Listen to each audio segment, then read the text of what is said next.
We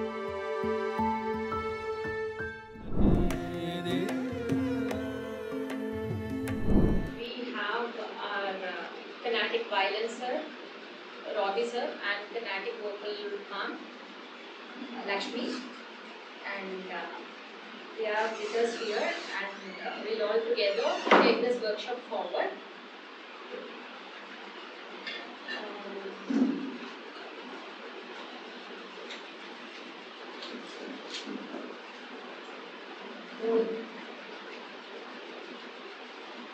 Starting with the basics. So, how many of you know the basics of what we are learning? We till Alankaras. Basics are like what is, what is music? Like what is swara? What is thala? Like these are the things. These are the basic things that one need to know when we are learning something. Okay? So we'll just have a quick recap on the basics. So I call upon Ravi sir, please. Good evening, everyone. Sir, do you need mic?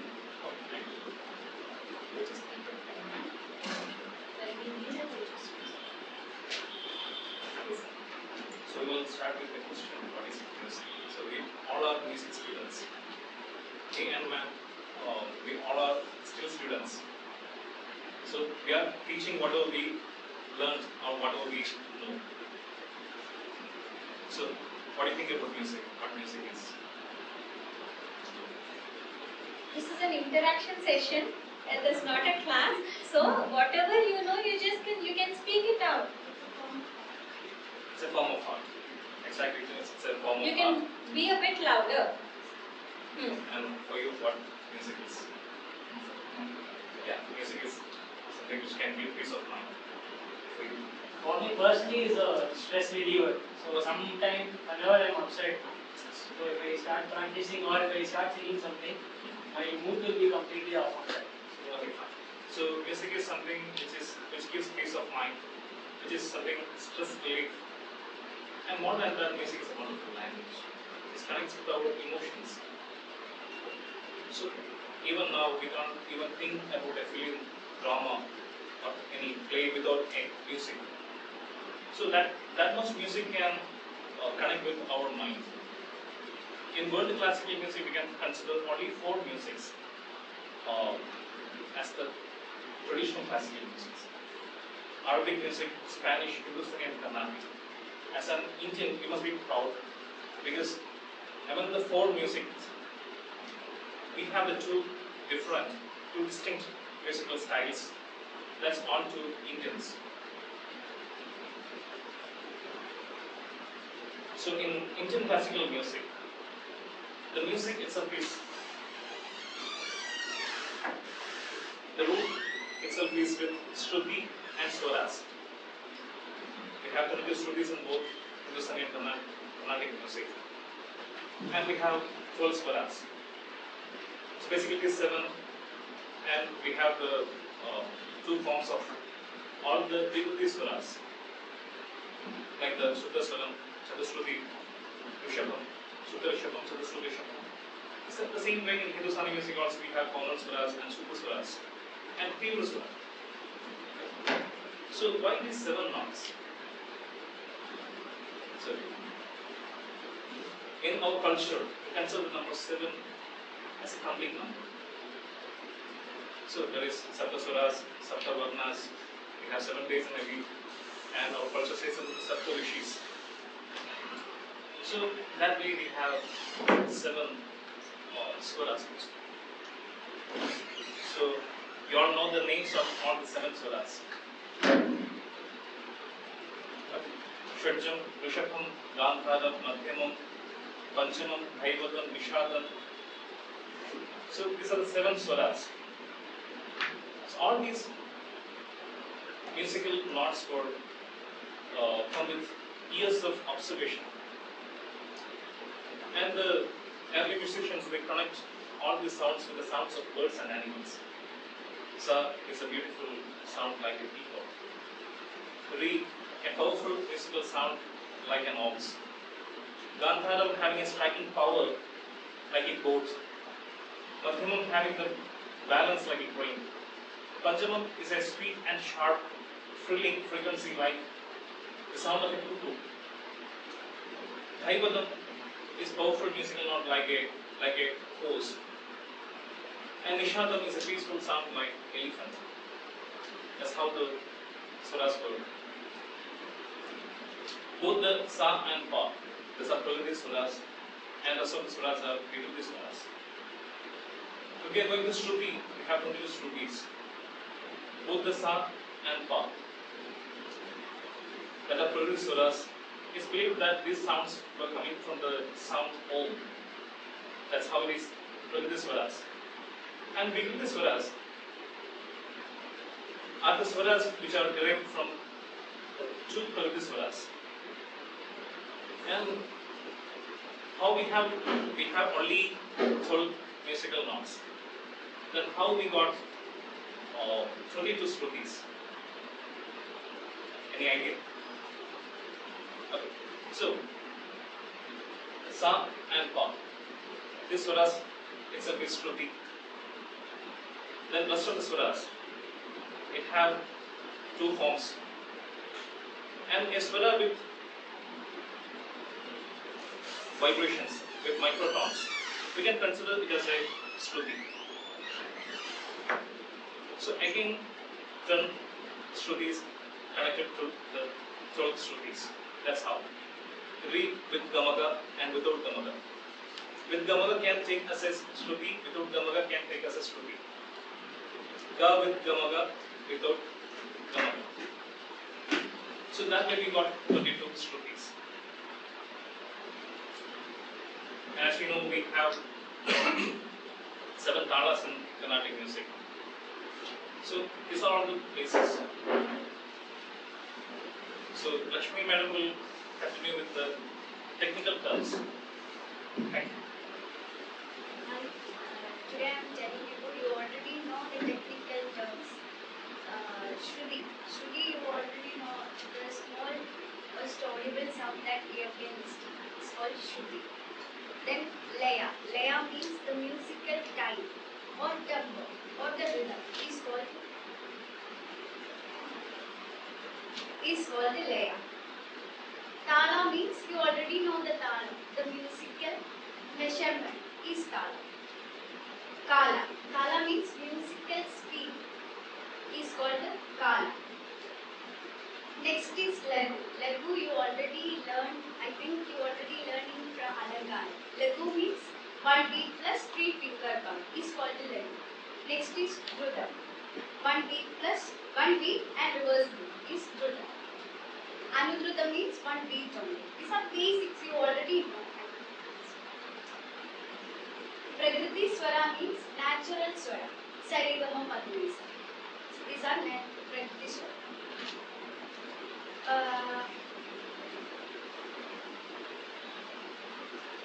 Vikriti swara means a swara other than Shuddha swara. Is Re, Ga, Ma, Pa, Dha, Ni. Example is Vikriti swara. You understand?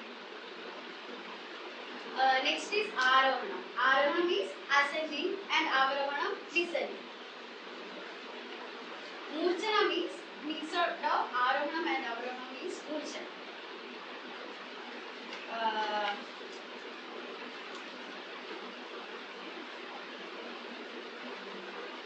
Jadi.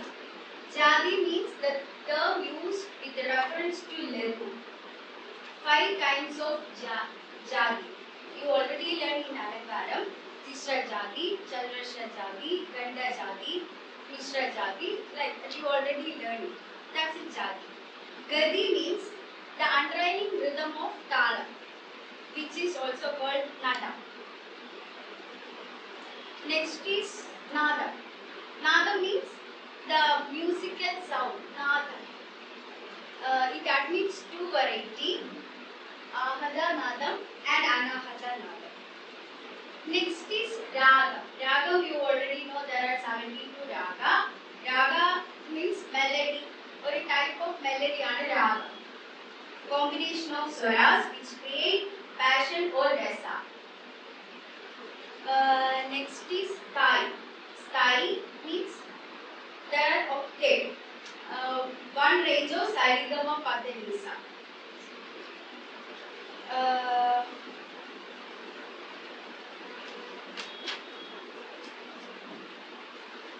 Purvanga.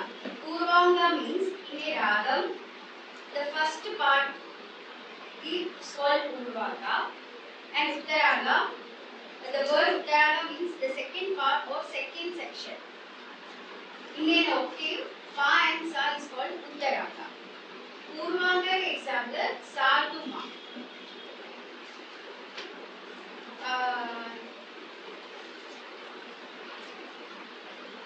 Next is, we already know Sarigama Padanisa.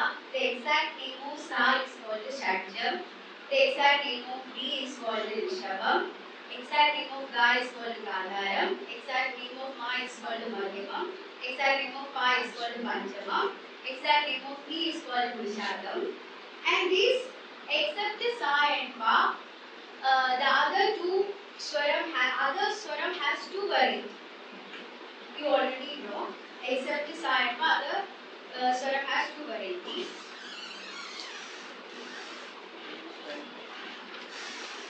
And that contain 12 swarasthana. That's all. Okay. I think you will understand. Okay. Thank you. If you have any questions, please come up.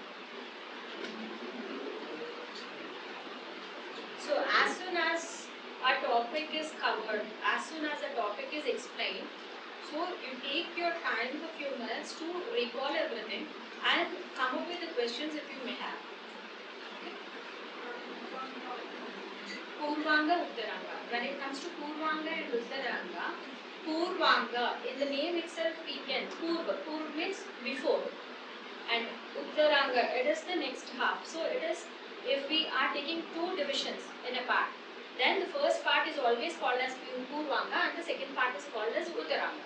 So if we are taking Sarigama Padanisa, Sa to Sa, so Sarigama becomes Purvanga, Padanisa becomes Uttaranga. In terms of any of the musical forms later, you will see in Varna, if you know the structure of the Varna, then you will understand like what is Purvanga and what is Uttaranga. For that, for you to understand that, you have to, you can just take this Sarigama Padanisa and divide it into two sections. The first half is Purvanga, the second half is Uttaranga. It applies to any of the musical form. So if it is Varna, we have Pallavi, Anupallavi, Muktai Swara, then Charanam and Chitta Swaras. This is the structure of Varna. So Pallavi, Anupallavi, Muktai Swara, this is considered as Purvanga. And the Charanam and the Chitta Swaras, this is considered as Uttaranga. So if we take the whole musical form into two divisions, the first part is called Purvanga and the second part is called Uttaranga. Done? Nadam. Nadam is sound, a pleasant sound. So the main, as Sir was telling, where did we get these sounds from? It was told that the history of music is like we all got these sounds or the aksharas or the sounds of aksharas. If not, it might not be the same of Sangeetam or something like. But whatever the sounds what we are having in the universe, we have got that from the Damarika of Shivas. Okay, that is the first, we call it as Pranavanadam. Pranavanadam is Omkaram. So with that Omkaram, we got all the sounds into the existence. So a pleasant sound is called Nadam.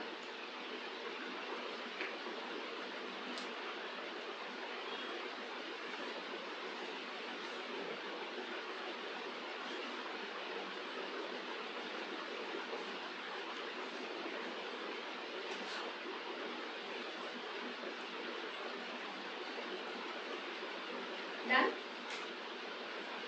Shall we move on to the next topic?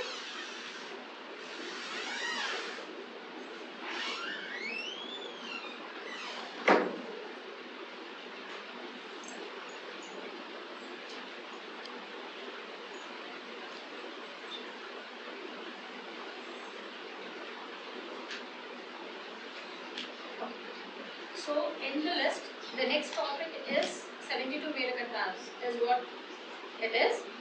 Okay. Before getting into 72 Melakartas, first we will understand how the ragas classification is done. Okay. I know many of you will understand, if the 72 Melakartas, if we take that first, then it will be easy for you people to understand the raga classification. But either ways we can do it. Try to understand. If you are not able to understand, if you are not able to get the subject, I'll redo it. Okay. For now, we'll go with the raga classification. Sir? So, before getting into the raga classification, we have to know what a raga is. Do you have any idea what any raga idea is? What a raga is? It is the structure given to a certain melody. Yes. Exactly. Simply a group of musical notes which give a sense. It may be happiness, sadness. The outcome of the raga will be sadness, happiness. So primarily we can classify the ragas as Janaga raga and Janya raga. So Janaga raga and Janya raga. It's a primary classification of raga. So what is Janaga raga? The name itself gives the idea. Janaga. So parent, father. So all the 72 Melagata ragas, these are Janaga ragas. In Janaga ragas, all the swaras are Sambhurna in both ascending and descending. The Sambhurna means it have all the swaras in ascending and descending. So all the 72 ragas are based on the 12 swaras. And all the 72 ragas is classified in divided in 12 chakras, and each chakra having 6 ragas. So the next category is Janya raga. Janya ragas are the derivatives of Janaga raga.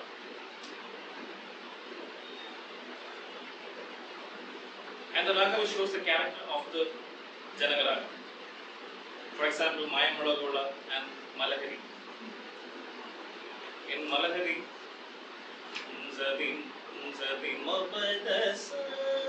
in ascending, Ga is missing and Mi is missing.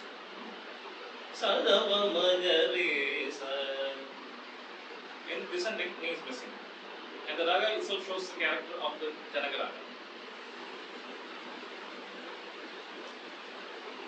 And Janya ragas are classified into Vajja raga, Vakra raga, Ubanga, and Pashanga ragas. So that they can.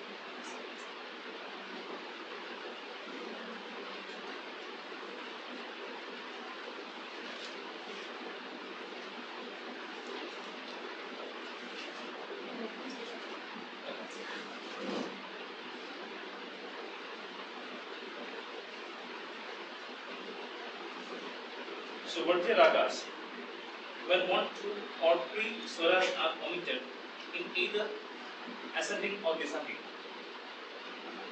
or in both, can consider as a Vajja raga. So mainly the Vajja ragas are classified into 8. Shadava Sambhurna, Audava Sambhurna, Sambhurna Shadava, Sambhurna Audava, Shadava Audava, Shadava Shadava, and Shadava Audava, Audava Shadava, and Audava Audava. So first we will start with Shadava Sambhurna ragas. So Audava means it have only 5 musical notes, and Shadava means it's only 6. Sambhurna, it will have all the swaras. So Sharandava Sambhurna, we are starting with that. A raga having 6 notes in the ascending and all notes in the descending. So that is Sharandava Sambhurna ragas. For example, Kamboji. So how many of you know the raga Kamboji?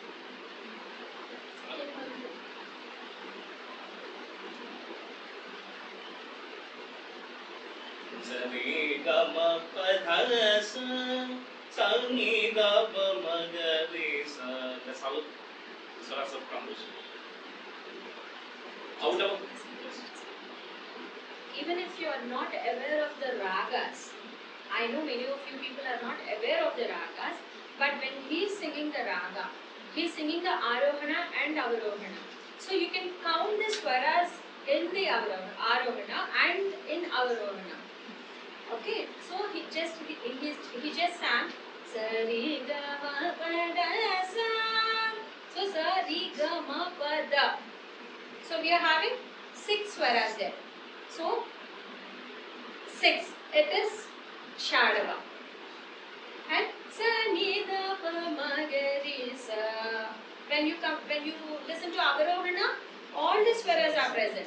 So it is 6 Shadava and 7 Sampurna. So this particular raga, Kamboji raga, is an example for Shadava Sampurna raga. Okay, you might not know the raga. Don't. I can see that blank faces or the question marks on the faces. So don't panic. You just try to understand the concept. Okay, you can get the examples little later, but just try to understand the concept. That will do. So the next category is Audava Sampurna raga. So raga having 5 notes in the ascending and the entire notes in the descending. That is Audava Sampurna raga. Can you give an example for Audava Sampurna raga? Exactly. Which raga? Saveri. Yeah, Saveri. Sari Pa Pa Da Sa Sa Ni Da Pa Ma Ga Re Sa. And Bilahari is an example for that. And Arabhi is also an example for Audava Sampurna. Any doubts? So the next is Sampurna Shadava ragas.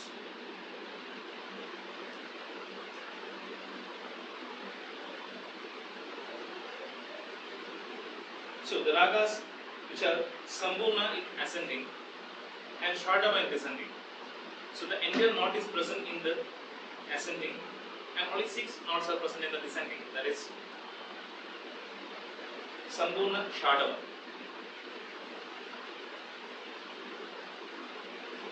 So it's very difficult to find ragas in this way. So the ragam Bhairavam is an example of the ragas in this category. So it's a janya of the ragam Suryakantam. Suryakantam is a 17th Madagartha ragam. The Purvangam of the ragam is similar to the Swarasthanas of Mayamudagula, and the Uttarangam of the ragam is similar to the Swarasthanas of Shangaragam. Sari Sama Padha Nisa Sada Pamadare Sa. That's how the raga is. And Nata is also an example.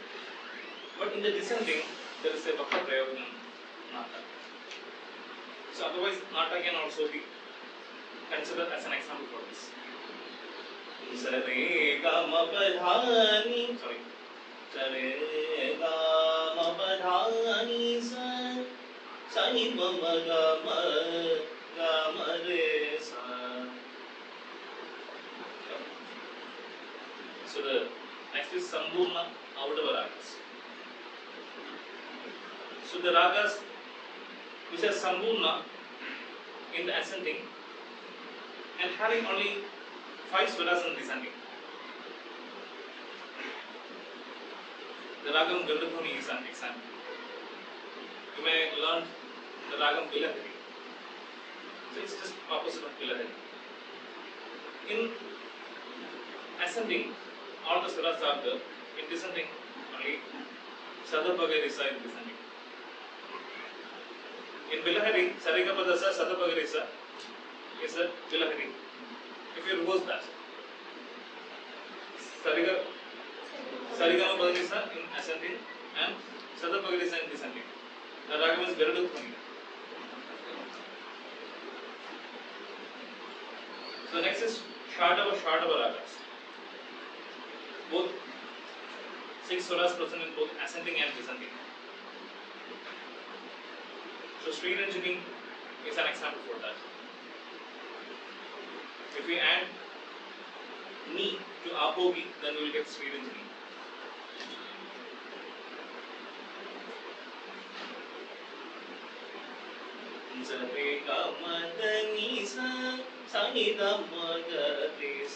That's Sri Ranjani. It's a journey of Karhara Priya. Have any doubts, any questions? How is Sri Ranjani different from Ranjani? Sorry? Ranjani Ranjani is a Pratimachama raga, which is a derived raga from another Janaka raga. So Sri Ranjani is the raga which is having 6 swaras in ascending and 6 swaras in descending. And this belongs to the Melakarta raga of Karharapriya. So Karharapriya is a Suddhamachama raga.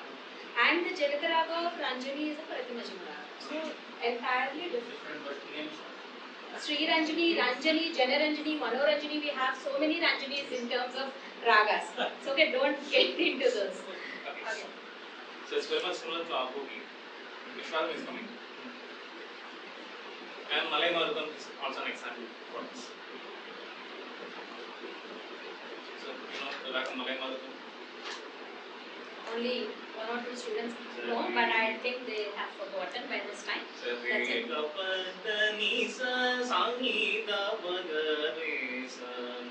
It's a journey of the ragam Chakrava.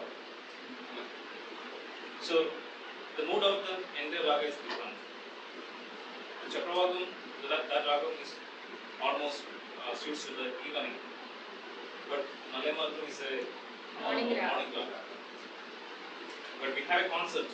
All the Janaka raga, Jani raga shows the character of Janaka raga. And there is some ragas also there, which is an exception. is Gopalam very similar. Gopalam. Gopalam Yeah, is a Gopalam morning is not raga. similar. It's similar. Gopalam is the Janya of Hanabatul. And almost there is certain confusions between the ragam Gopalam and the ragam Devatul. So if it is a Janya of Sarigapadasa Sadhapagarisa as a Janya of Maya Gola, then it will be Devatul. When the Sadhana Gandharam is there, instead of Andhara Gandhar, then the ragam will be Gopalam.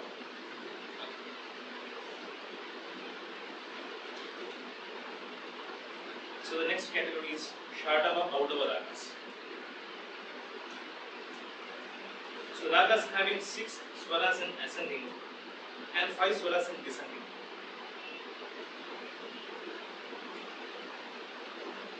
So the raga Natakurunchi is an example for that. It's a Janya of Harikamboji. The next raga Audava Shadava. These ragas are having 5 swaras in ascending and 6 swaras in descending.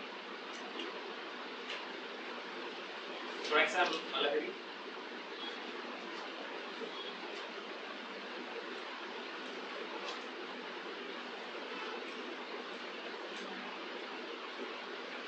Got it?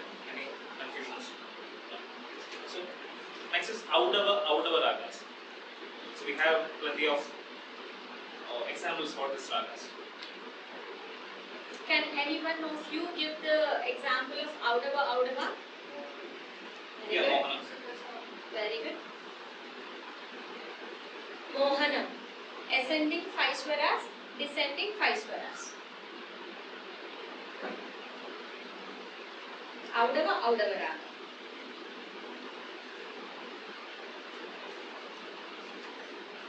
So the next category is Swarantara ragas. Swarantara. A raga which have 4 swaras either in ascending or descending. So it may be in ascending or in descending. So the ragam Lavangi is an example for that. You know what the ragam Lavangi is? No? It's a raga. It's not Lavangi, Lavangi. It is Lavangi. Lavangi. A raga which is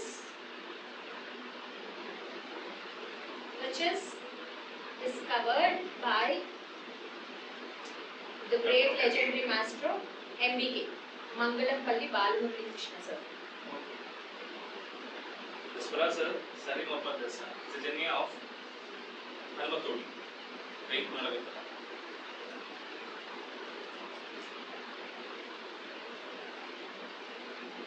Okay, any doubts? So the next category is Vakra ragas. When the arrangement of swaras in ascending or descending is not in order, can be called as Vakra ragas. So the ragams like Ridi Gaula, Sri Raga, Vasanta, Ananda Bhairavi. Vasanta we can sing in 2 ways.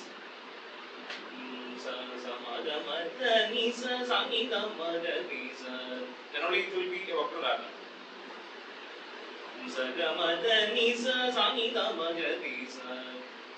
It's not showing the Vakra Prayavata. And specifically to add, Vasanta is also considered to be a Vakra Raga as well as Audava Shadava Raga. It depends upon the Muchana you take it. Arohana, if it is Ma Ga Ma Da Ni Sa, then it is a Vakra Raga. If it is Sa Ga Ma Da Ni Sa Sa Ni Da Ma Da Ni Sa, then it is Sagama Danisa 5 swaras, Sanigama Ganisa 6 swaras. So Audava Shadava Raga. So this one raga is an example of both the Vakra Raga as well as Audava Shadava Raga. Raga Ridi Gaula is an example for this. So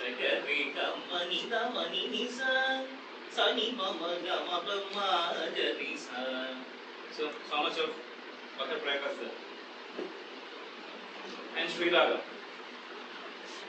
Sati ma pa ni sa ni ma da ni ma pa de ha ni sa.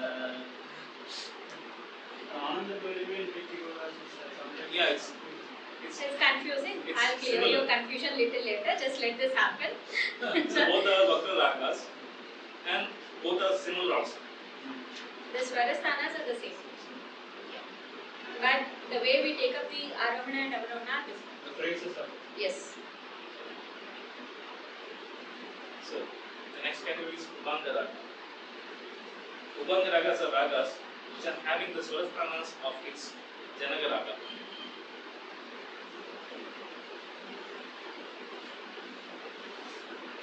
So can you give an example for that?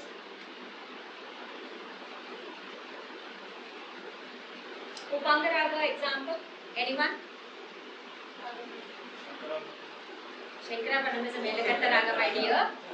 So the first raga we are learning in Geetam, Malakari, is an example for that. Then Hamsatoni, Mohanam. I'll take it. Yes. So next is Ashankara. The ragas in which foreign notes are introduced into the raga in addition to the swaras of the Janaga raga. So the ragam Bhairavi, Kapi, Biha, Ananda Bhairavi and Saranga. So other than the swaras in Janaga raga, there will be other swaras also present. For example, in the ragam Bhairavi.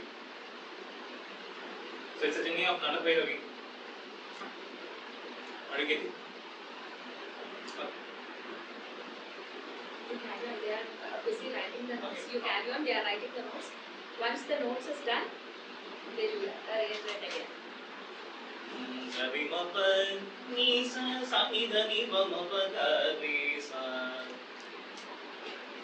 So, in Kapi, in the Raga, Arohana and Avarohana, maybe it is not shown. But the Andhara Gandhara is also there. When we are singing the Raga, sometimes we can use the Andhara Gandhara also. And Bhairavi, Bhairavi is also a Bhakta Raga. In some traditions, we used to sing it as Sarigama Padnisa and Sarigama Marisa. In some traditions, we used to sing like Sakariga.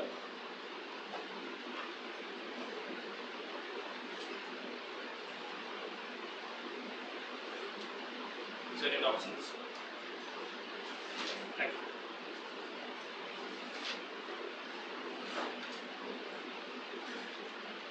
So now, let us just have a quick recap right from the beginning. Okay. Now, we know there are 7 swaras, and out of which Sapa are Prakriti swaras, and rest 5 swaras are Vikriti swaras, which are admitting 2 varieties in each of the swaras. Right? So, in 2 varieties of each and every swara, there is a variety. The first variety is always a soft one, and the second variety is always a sharper one. Okay? If we are taking Re 1 and Re 2, Sa, okay. Apart from Sa and Pa, Re, Ga, Ma, Da and Mi. Re has 2 varieties, Ga has 2 varieties, Ma has 2 varieties, Da has 2 varieties, and Mi has 2 varieties. So far so clear? Okay. Now, in these 2 varieties of each of the swara, so the first variety of all the swaras are the sensitive notes or the softer ones. Okay. Now, when the second variety, if the first ones are softer ones, obviously the second ones are the sharper ones. Now, if we have 2 Re's, say Sa, Re is the softer Re, Sa, Re is the second one. So, in the same way, Sa, Ga, Sa, Ga. So, in each and every swara, we have the variations in the swaras. And these variations together, like 5 into 2, 10, plus Sa and Pa. So, total 12. These are called 12 swarasthanas. The swaras are Sa, Re, Ga, Ma, Pa, Da, Ni. But the placement of the swaras are called swarasthanas. So, we have 12 swarasthanas there. And for you to understand, I took Re 1, Re 2, Ga 1, Ga 2, Ma 1, Ma 2, Da 1, Ga 2, Ni 1, Ni 2. We have a specific names for these swarasthanas. Re 1 is Suddha Rishabha. Re 2, Chadushruti Rishabha. Ga 1, Sadharana Gandhara. Ga 2, Antara Gandhara. Ma 1, Suddha Madhyama. Ma 2, Prati Madhyama. Da 1, Suddha Daivata. Da 2, Chadushruti Daivata. Ni 1, Kaisiki Nishada. Ni 2, Kakali Nishada. Okay. These are the swarasthanas we have in our Carnatic music. Okay. Now, all the first variety swarasthanas are always closer to the previous swara. If we have to sing Re 1, then what is the previous swara to Re?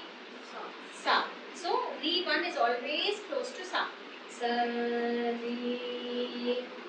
When it comes to Maya Malava Gauda, we are singing Sa, Re. That's a very sensitive note. We are singing it with in a lower pitch. Okay. Sa, Re. If we sing that Re which is little distant away from Sa, then it becomes Re 2. Okay. Now you understood? Okay. So in the same way with every swara. So Ga, if you are singing the Ga 1, it is the previous swara to Ga 1 is Re. So it should be closer to the Re. In the same way, when we see the structure of Maya Malava Gauda, Sari, Gama, Pada, Nisa. So this is how it is structured, right? So the Swarasthanas in Maya Malagola are Re 1, Ga 2, Ma 1, Da 1 and Ni 2. Okay. So in Maya Malagola, the Swarasthanas are the Suddha Rishabha, Antara Gandhara and Suddha Madhyama, Suddha Dairata, Kamala Nishada. So when you come across Suddha in the name of the Swarasthanas, if you come across Suddha, then it is the first variety of the Swarasthana. Okay. In your Ganamrita Bodhini, these are all given there. You can just take a look afterwards. Okay. And now, when we understand these Swarasthanas properly, then we can understand the exact advanced concept of the raga in a proper way. Okay. Now, each and every raga is different from the other ragas. That is understood, right? Everyone can make it out, right? So no other raga is as similar, as same as the other raga. If we are singing Maya Modagoda, there is no other raga which is same as this, because every raga takes a different Swarasthanas. Now, depending upon these Swarasthanas, the ragas are structured, and to structure the ragas in a proper way, we made these 12 Swarasthanas into 16 Swarasthanas. Okay? So these 16 Swarasthanas, then what is the difference of 12 to 16? Extra, there are 4 Swarasthanas. These 4 Swarasthanas, they are just a renaming Swarasthana. The Swarasthanas are already existing. Those placements are already existing in 12 Swarasthanas. But for us to get a proper structure of the ragas, so what we have done, not we, what has been done is the 12 Swarasthanas are made 16 Swarasthanas, giving the same existing Swarasthanas a different name. Okay? So these 12 Swarasthanas have become 16 now. Okay. Now, basing on these 16 Swarasthanas, we have got a proper structure of the ragas, which are called 72 Melakatta ragas. These 72 Melakatta ragas are structured basing on the 16 Swarasthanas. Okay. So, approximately we have some 40,000 ragas in Carnatic music. So how did we get those 40,000 ragas? Those 40,000 ragas, for those 40,000 ragas to come out, the base is 72 Melakatta ragas. So these 72 Melakatta ragas are called the parent ragas or Janaka ragas, just we did, right? The classification of ragas, the main classification is parent raga, child raga. The parent ragas are called Melakatta ragas and the child ragas are called Janya ragas. And for these Melakatta ragas, we have different names: Melakatta raga, Janaka raga, Raganga raga, Sampurna raga. But this Sampurna raga is what we use very rarely, because not all Sampurna ragas are Melakatta ragas. There are different ragas which are having all the swaras in ascending, all the 7 swaras present in descending, but yet they are not the Melakatta ragas. Okay, so we have a particular system which was formulated to bring out these 72 Melakatta ragas. These 72 Melakatta ragas are divided into 2 halves again. They are first 1 to 36 ragas are based on Ma 1. So the first 36 count of ragas are all Suddha Madhyama ragas. And the next 36 set of 36 ragas are called Prati Madhyama ragas. So the name of Ma 1 is Suddha Madhyama, the name of Ma 2 is Prati Madhyama. So far so clear? Krishna? Clear? Right? Now, these 72 Melakartas are called as parent ragas, Janaka ragas. Janaka means father, as sir told. Janaka means father, and father is like nothing but parent. And Melakarta raga is the main technical name that we use in our music terminology. And Raganga raga is one more name. These are all the names for Melakarta ragas. If you look into your Ganamrita Bodhini, the first page of Ganamrita Bodhini, you will have this list of 72 parent ragas listed there. They are the names of these 72 ragas. Okay? And now, coming back to Melakarta ragas. And as I said, there are many other, there are ragas which are Sampurna ragas, but not Melakarta ragas. For a raga to be a Melakarta raga, what are the qualities that it should possess? The first thing is, a raga should have all the 7 notes present in it, in ascending and descending.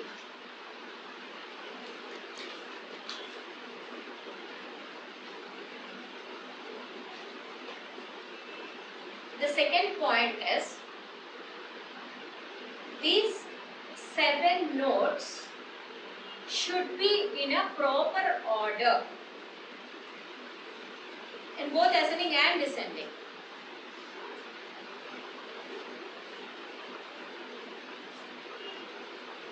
And the third quality is, now we were talking about the 12 Swarasthanas and 16 Swarasthanas, right? When it comes to 16 Swarasthanas, what did I tell you? The 4 Swarasthanas are the duplicate names. We have the same Swarasthanas existing, but these 4 Swarasthanas are given a different name to get added in 16 Swarasthanas. So these 4 Swaras are called Vivadi Swaras.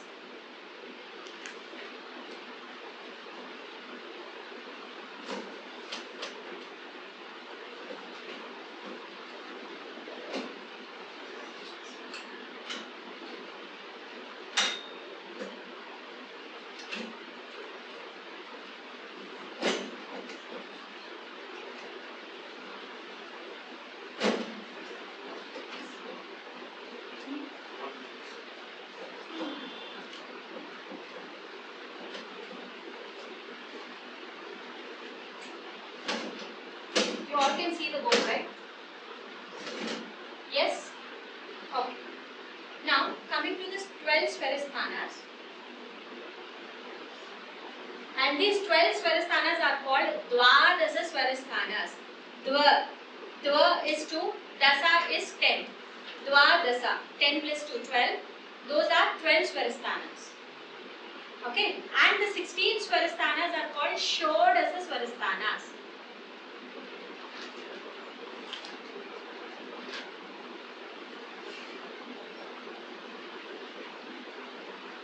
Right?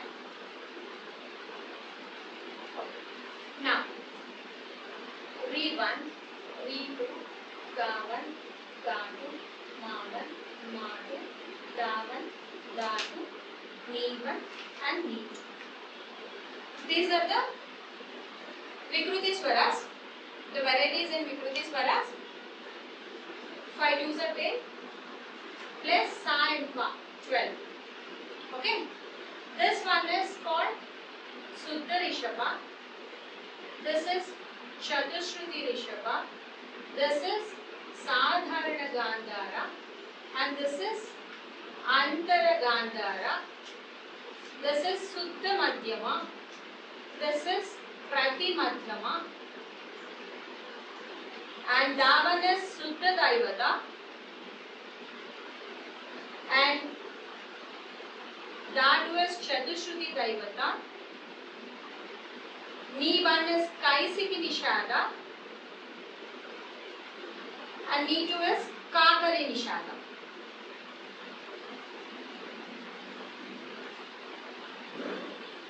Okay? These are all the names of 12 Swarasthanas. And now, coming to the 16 Swarasthanas.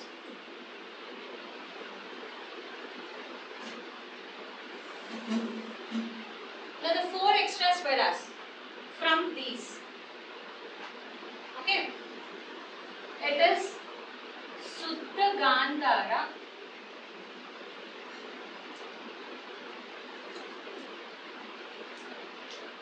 Shatshruti Rishabha, Shatshruti Daivata and Suddha Nishada. These are the extra Swarasthanas. And the placements of these Swarasthanas are no new. These are the same Swarasthanas which we are already doing from the 12 Swarasthanas. The Suddha or Shatshruti Rishabha is nothing but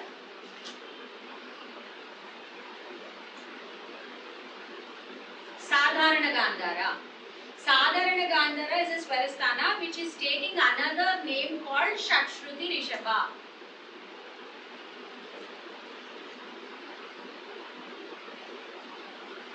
Understood? Now, Chatusruti Rishabha is taken as Suddha Gandhara.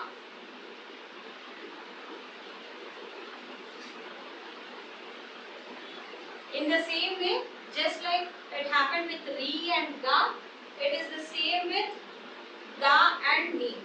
Now, can someone tell me like what is happening with Da and Ni? Da? Which Da? We have two Das here in 12 Swarasthanas. Chaturshruti Daivata is in Suddha Nishada's place.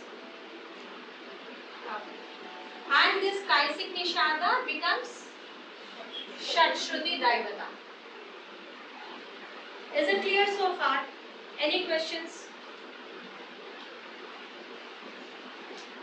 Any questions? No? Understood? Let me know if you are not clear of these Swarasthanas, because if you are not good enough to take this, we cannot understand the scheme of 72 Menagattas. Okay? Fine. Now,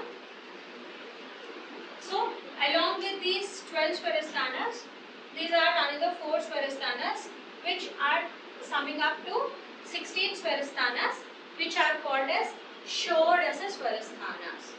Okay? Now, is it clear? Done? Okay.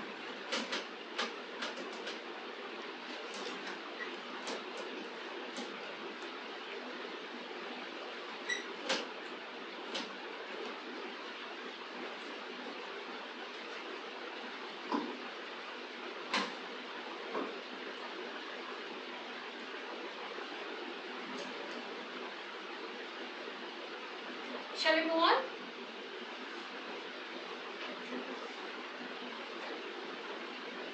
Shall we move? Okay. When I was taking up the qualities of a Melakarta Raga to be, the first one is it should possess all the 7 swaras in Arohana and Avrohana as well. And the second one is all the 7 swaras should be in an order in ascending and descending as well. And the third quality of a raga to be a Melakarta raga is, we just spoke about the Vivadi swaras, right? Yes? Do you remember what are the Vivadi swaras? The Vivadi swaras are the 4 extra swaras apart from the 12 Swarasthanas. So the 4 Swarasthanas are Suddha Gandhara, Shatshruti Rishabha and Shatshruti Daivata and Suddha Nishada. Okay. Now, Shatshruti Rishabha is nothing but Sadharana Gandhara, right? And Suddha Gandhara is nothing but Chaturshruti Rishabha. And Shatshruti Daivata is nothing but Kaisik Nishada. And Suddha Nishada is nothing but Chaturshruti Daivata. Right? Now, quality of a Melakarta raga is these swaras, it should not happen consecutively because it is the same swarasthana, right? So if we sing Shashruti Rishabha, it is just as Sadharana Gandhara. Sada is Sadharana Gandhara. The same ga, Sari. We are singing the same ga as Ri. So in some ragas we are using this as ga. In some ragas we are using this as Ri. So, but the name is different, but the swarasthana, the placement is the same. So if we happen to, if a raga is having these two swarasthanas, it will not happen. But in case if I discover some raga with the consecutive swarasthanas like this, would we be able to sing? That will not happen. So these vivadi is not going to happen if it is consecutive. So that is the main one more parameter that we have to check if the raga is Melakarta or not. By that we can immediately make out. So these are the three certain rules that a Melakarta raga should possess. So the ragas which have these rules, which follow these rules, are in 72. So they are 72 Melakarta ragas. Now these are the Janaka ragas or the parent ragas what we have been discussing till now, right? Now, Maya Mada Goda. Sarigama Padalisa Sanidava Madariza. Is this a parent raga or a child raga? Parent raga. So you all accepted parent raga? Yes? Yes, it is a parent raga which is ranking 16. 16 or 15? 15. Okay. The raga is 15, Melakarta raga, Maya Madagola, which is taking the swarasthanas of Shadjamam, Suddha Rishabham, Antara Gandharam, Suddha Madhyamam, Panchamam, Suddha Daivatam, and Kakali Nishadam. Right? So, this is the softest one. This is the sharp one again. Soft, sharp, soft, soft, and sharp. Okay? Is that clear? I can see some question marks on your faces. So if you have any question marks, please immediately speak up. Right? Okay. Now, when it comes to, if we say that Suddha Rishabham, Antara Gandharam, Suddha Madhyamam, Panchamam, Suddha Daivatam, Kakali Nishadam. These are the variants in Maya Madagoda raga. Okay? Then, if we are having these swarasthanas, the combination of the swarasthanas is resulting in Maya Madagoda. In the same way, some combinations will result in some other different raga, right? Is so far so clear? Now Maya Madagoda is having a combination of Suddha Rishabham, Antara Gandharam, Suddha Madhyamam, Suddha Daivatam, and Kakali Nishadam. In the same way, some other raga might take different swarasthanas. So, for you to understand the first note, the Melakarta ragas are all a combination of all these swarasthanas. Okay? Now, as I said, there are 72 ragas, right? The first raga, Sa, Rivan, Gavan, Mavan, Pa, Gavan, Nivan, Sa. So the first raga is taking all the varieties of the first variety swaras. Karakangi. You will have the list of names in your book in Ganamrita Bodhini. Okay? You can just open and yeah, you can take a look on it. Huh? We have done all the 36 ragas, but yet we don't remember any. So the combinations which this raga is taking, V1, Gavan, that is Suddha Rishabham, Suddha Gandharam, Suddha Majjhamam, Panchamam, Suddha Daivatam, Suddha Nishadam. Understood? Manasa, is that clear? Are you following? Okay. Now, this is the first raga. The combinations of these Swarasthanas, this is the first raga. Now, let us go with the second raga. Sa, Suddha Rishabham, Suddha Gandharam, Suddha Majjhamam, Panchamam, Suddha Daivatam, and with Kaisik Nishadam. So, if we are changing one particular Swarasthana in any of these parent ragas, it becomes the other raga. So this is the first raga out of 72, and this is the second raga. In second raga, if we are replacing Ni2 with Ni1, that it is becoming some other raga, right? So that is the reason. This is the beauty, and at the same time, this is the typicality of our Carnatic music.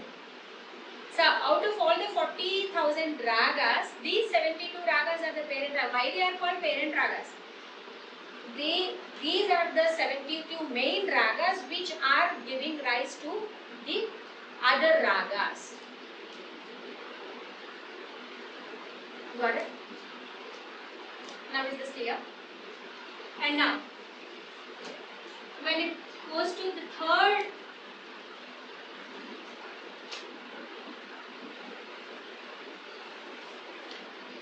raga, rest all the Swarasthanas are the same except the Nishadam.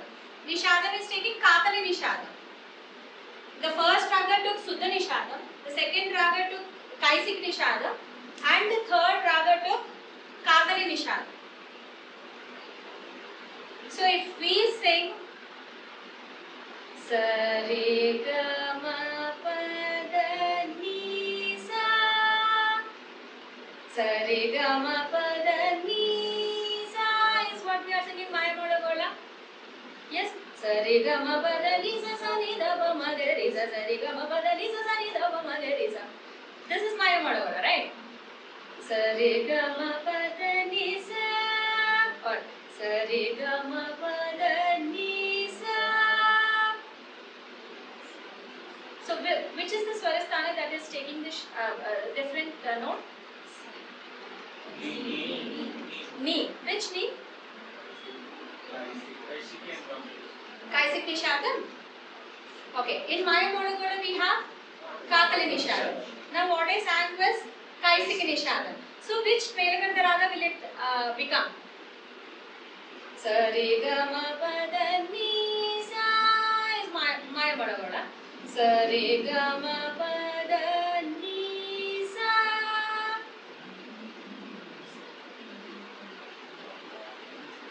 No? No idea? Okay. Tell me, what is the rank of Maya Modagola? Which rank is that? 15. So 15th raga is taking the combination of last Kakali Nishada. Sare Gama Pada Ni Sa. Now I just sang Kaisik Nishada. So will that be a raga? Which raga will it be? I am just asking the number. 14. So see, one Swarasthana. Good, Rajesh. One Swarasthana is changing the entire raga. So all these 72 ragas are the same. So from each and every raga it is one Swarasthana which is making that difference. And if we are not conscious and if we are not cautious while singing the Swarasthanas in that particular raga properly, without a fraction of a second we will be changing the raga. Immediately we will change the raga.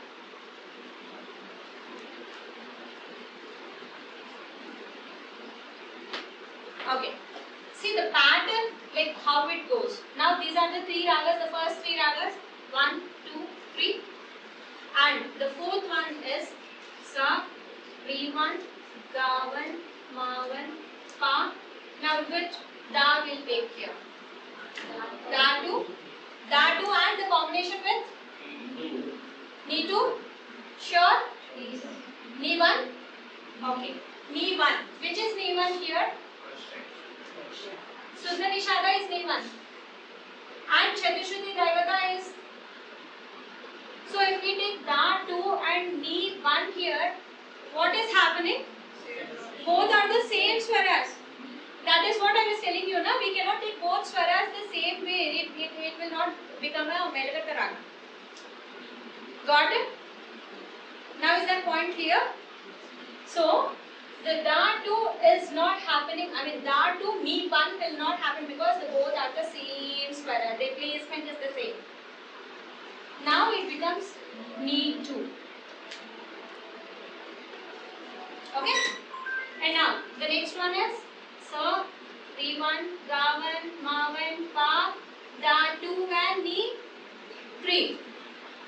And the sixth one is Sa, Ri1, Ga1, Ma1, Pa, Da3 and Ni3. Got it?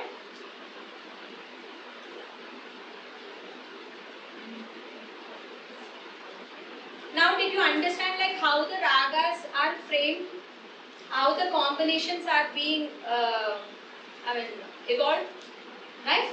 Okay. Now these 72 Melagata ragas are divided into two sets like 36 and 36. Yes?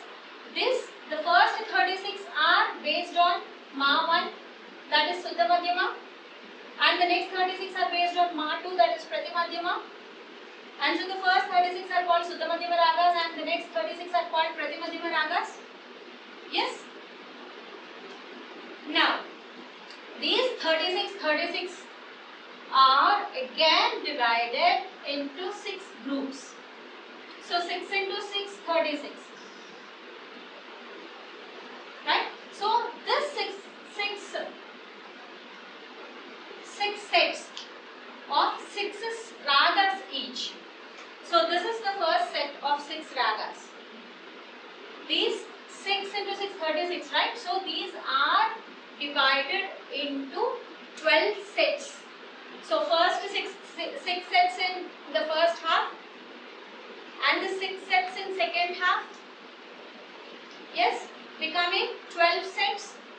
These 12 sets are called 12 chakras.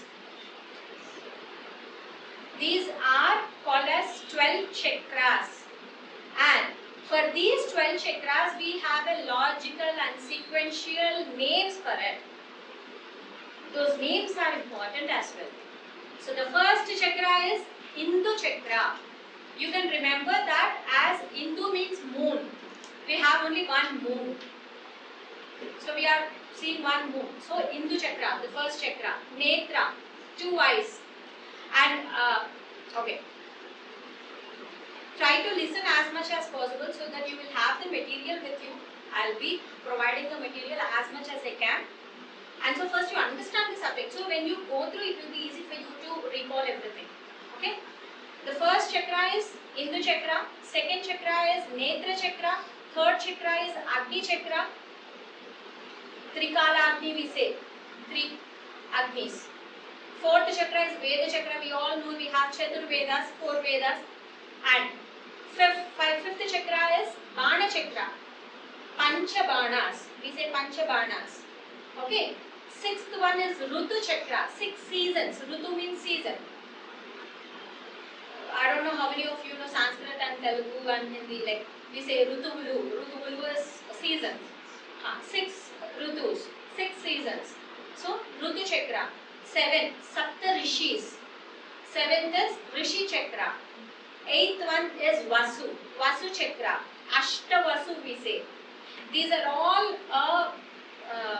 the names which we have got from the Puranas. So the Vedas. Okay. Ashta Vasu. And Nava Brahma. 9th chakra is Brahma chakra. And 10th one is Disa chakra. Disa chakra is we have 10 directions. Disa is direction. Okay. All 4 directions and 4 corners. 4 plus 4, 8. Up and down. So 10. Dasa disa we say.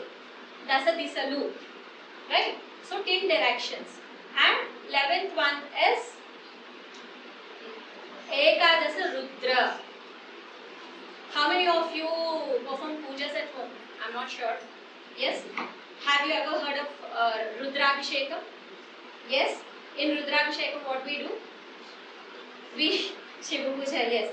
We chant that Namakam Chamakam. We have a set of slokas to mantras, right? So there are 11 namakas in it. If we are doing all the 11 namakas and doing the Shiva Puja, then that is called Rudra Abhishekam. Otherwise it is simple Shiva Abhishekam.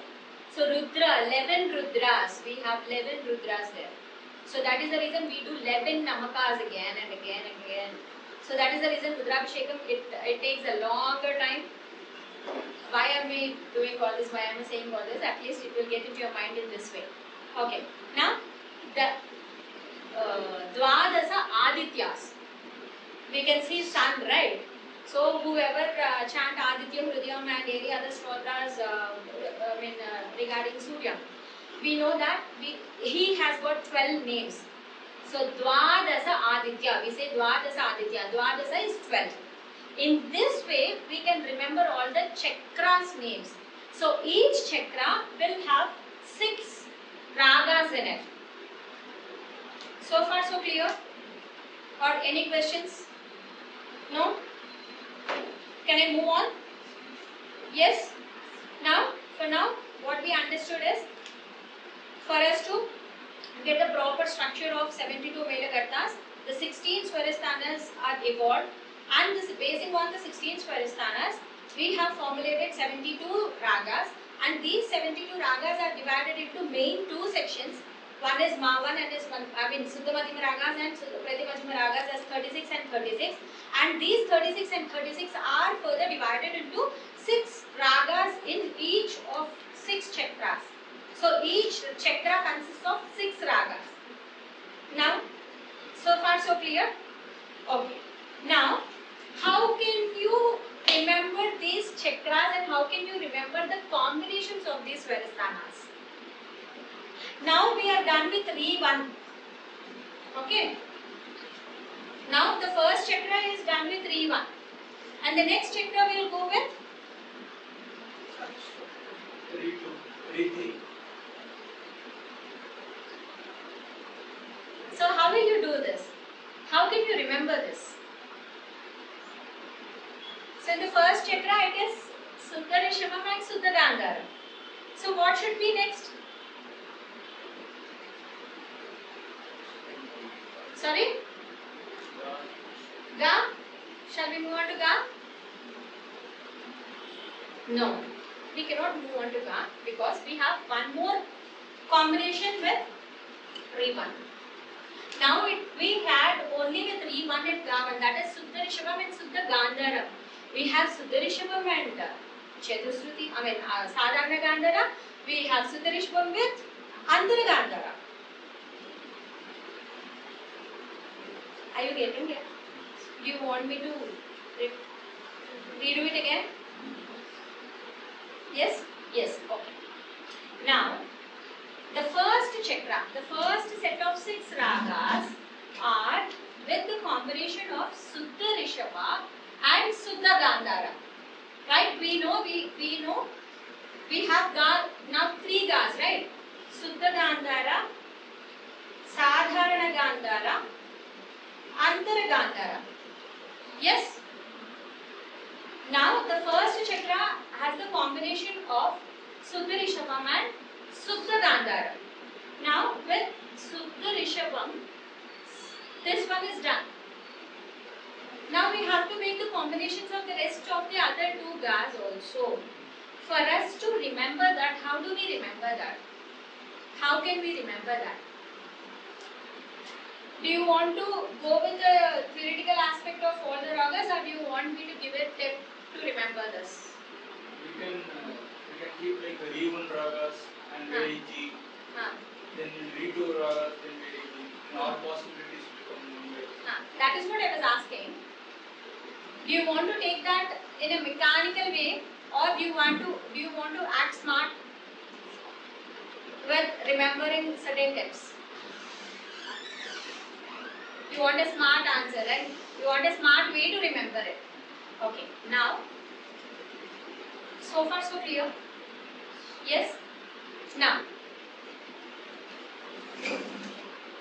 we have Re1, Re2, Re3, Ga1, Ga2, Ga3, and this sounds silly, okay, but yes, this is the exact way to remember. Ma1, Ma2 is fine, okay, we will not talk about Ma1 and Ma2, we will talk Re, Ga, Ga1, Ga2, Ga3, Ni1, Ni2, Ni3, right? Now, for this Re1, the nickname of Re1 is Ra.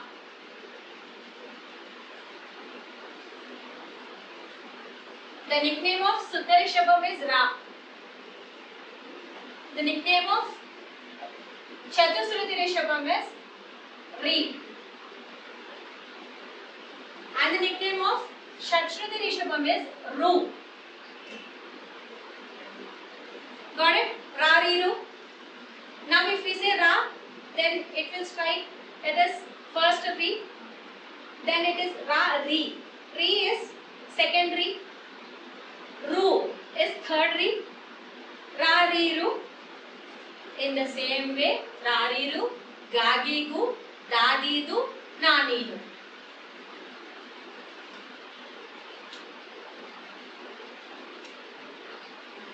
Any questions?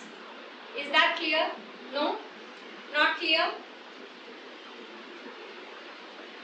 If anyone is not clear with this, please speak up. Yes? So far so clear? Done? Okay. Now, tell me the first combination. The first chakra is which combination? The first chakra is the combination of Ra, Ga.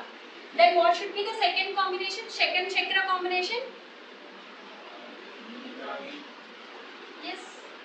Ra, Gi. And the third chakra combination is Ra, Gu. And what should be the fourth chakra? Huh? Re? Rigu? Is it Rigu? Rigi. Rigi. And the fifth one is? Rigu. And the next one is? Understood? So the first chakra will go with Suddha Rishabham and Suddha Gandharam. And the second chakra will go with Suddha Rishabham and Sadharana Gandharam. And the third chakra will go with Suddha Rishabham and Antara Gandharam. And the next chakra will go with Chatusruti Rishabham with Sadharana Gandhara. And the next one is Chatusruti Rishabha with Antara Gandhara. And then the last one is Shatshruti Rishabha with Antara Gandhara. Why not Sadharana Gandhara and why not Suddha Gandhara? We have already done here. Okay. So is that fine? Yes? In the same way, like how we are doing this Raga, Ragi, Ragu, Rigi, Rigu, for every chakra, the same combination with Dana, Dani, Danu, Dini, Dinu, Dunu. For every chakra, the Da and Ni combination will act the same. The chakra will start changing only with the Rigu. Now is this fine? So if you formulate all the combinations like this, you will get all the 72 ragas. At least first you will get 36 ragas. Replace these 36 ragas by Ma2. You will get the 37 to 72 ragas. The only challenge here is to remember the raga names. This formulation is very easy if you understand the concept. Now is this fine?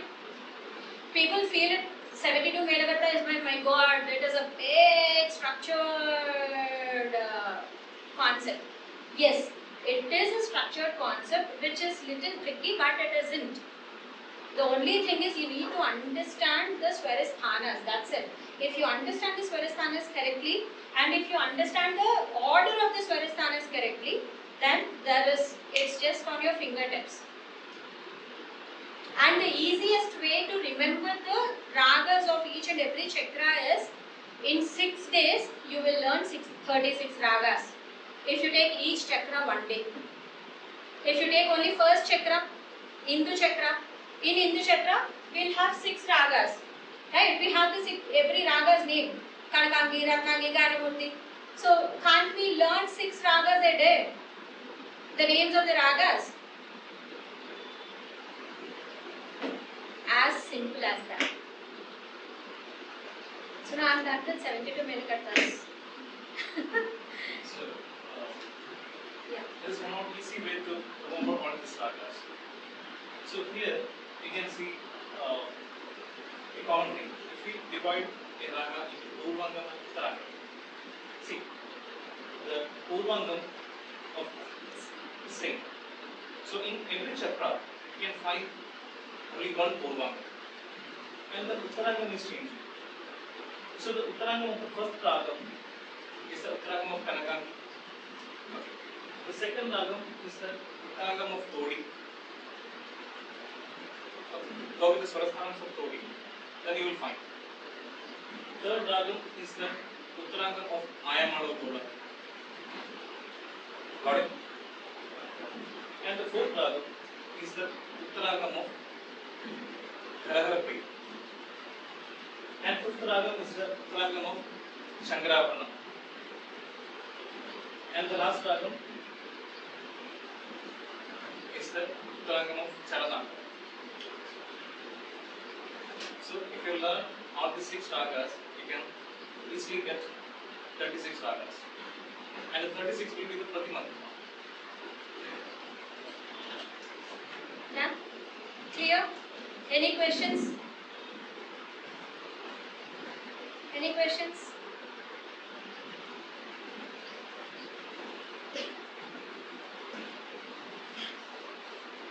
So is 72 ragas, 72 Melagatta ragas are done.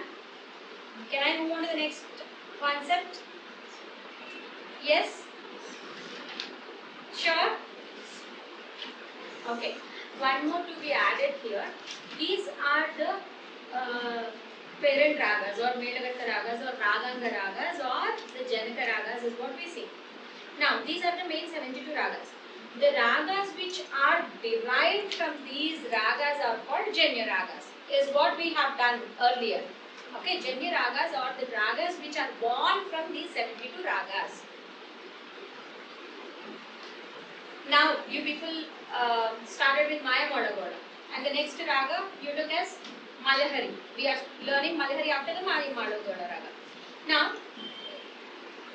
the Swarasthanas which you are taking in Malahari are not the same Swarasthanas of Maya Modagoda. Are we not singing the same Swarasthanas of Maya Modagoda in Malahari? Are we not singing the same Re, same Ga, same Da? Of course, there is no Ni, Sa, Ni in Arohana, it is only Audava. Sari Ma Pa Da. Sari Ma Pa Da Sa, Sa Da Pa Ma Ga Re Sa. On the whole, Ni is absent in the raga. Sari Ma, Ga is skipped. Pa Da Sa, Ni is skipped. And in Avarohana, it is Sa Da Pa Ma Ga Re Sa. So, the raga which is born from the Melagatta raga, taking the same qualities or the same Swarasthanas, are called Janya ragas. Those are the derived ragas or the Janya ragas or the ragas which are born from the Melagatta ragas. Under these Janya ragas, we have the classification like what Sir took. Under those Janya ragas, in Janya ragas we have the varieties of Upanga ragas, just Malahari. Malahari took the same Swarasthanas of Melagatta raga. Though there are two swaras absent in Arohana and one swara is absent in Avrohana, that doesn't matter. It took only the swarasthanas of the parent raga, so that is called as Upanga raga. And if the raga which is taking the swarasthanas of Medagatta raga and also taking the some swarasthanas of other raga is called a Bhashanga raga. Okay, and the raga which swaras are totally absent in it. So Rima Pada sa da pa ma ga re sa, ni is absent totally. So ni is varjitam. Varjitam means is leaving, omitted. So that is called Varja raga. And if the Arohana, Avarohana are not in a straight, in ascending or in descending, if the swaras are not in an order, if they are in a zigzag, that is called Vakra raga. That's all. Okay. Under this, the Ubanga raga, Bhashanga raga, Varja raga, Vakra raga, we have these subcategories like a raga which is taking 5 swaras, a raga which is taking 6 swaras, raga which is taking 7 swaras. So it's all combination. 5, 5, 5, 6, 5, 7, 6, 5, 6, 6, 6, 7, 7, 5, 7, 6, 7, 7. So all this, it's just like a combination of the swarasthanas. So those have, if the raga as, I don't know how many of you people remember those terms also. If raga is taking 5, it is Audava. If raga is having 6 swaras, it is Shadava. If raga is taking 7 swaras, it is Sampurna. So it is a mix and match of the Audava, Shadava, Sampurna. Every raga will fall in some of the other categories in these. Okay? So this is all about the raga system. 72 Melagata ragas and the ragas classification. Done? So far, any questions? No? Okay. If you want to have a break of 5, these 7 talas we learned in Alankaras. And they are also called Suladi Sapta talas.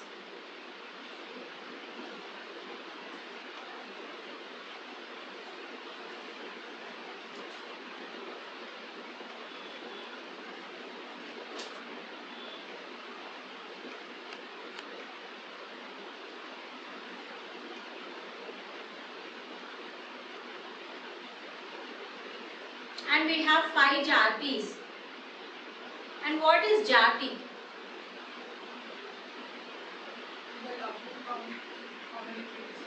The count for one lagu is considered as jati.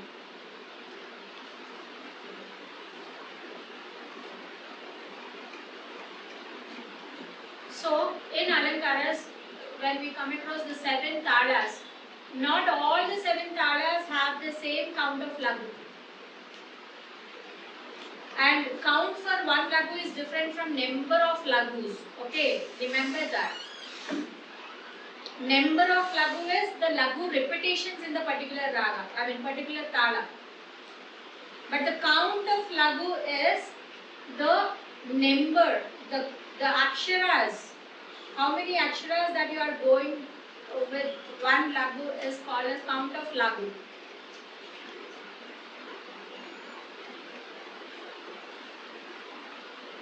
And now should I take what is lagu also? Yes? No. Lagu is a beat followed by fingers. Lagu is counting and Drutam is the second one. Drutam is a beat and a reverse beat together is called one Drutam. Drutam count is always a fixed count. It is a count of 2. And one single beat is called Anudrutam. And we have, these are all called as the Tala Angas. Anga is part and the Tala, these are all called the parts of Tala. What are all they? Lagu, Drutam, Anudrutam, Guru, Klutam and Kakapadam. These are all the 6 parts of the Tala. And for now, all the last 3 parts of the Tala, that is Guru, Klutam and Kakapadam. These 3 are not in a good usage now. Okay, these parts are seen in the ancient talas. So the symbol of lagu is 1, and the symbol of dhrutam is 0, and the symbol of anudrutam is U. And what is the symbol of guru? Guru, it is 8. And guru plutam. Plutam is 8, which a small line is drawn on top of its head. And kakapadam. Kakapadam is a plus symbol. These are all the symbols of these parts of the talas. Done? Clear? And now?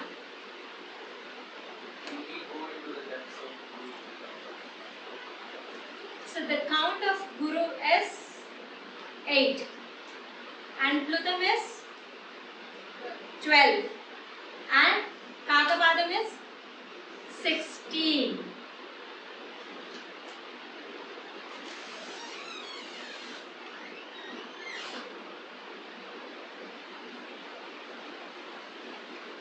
So there are 6 parts of the tala. There are talangas, lagu, dhrutam, anudrutam, guru, plutam and kakapadam. The symbols of guru, plutam, kakapadam: 8, a small line drawn on its head, and a plus symbol. And the count of them are 8, 12 and 16. And out of which only one part of tala is not constant. Which one is that?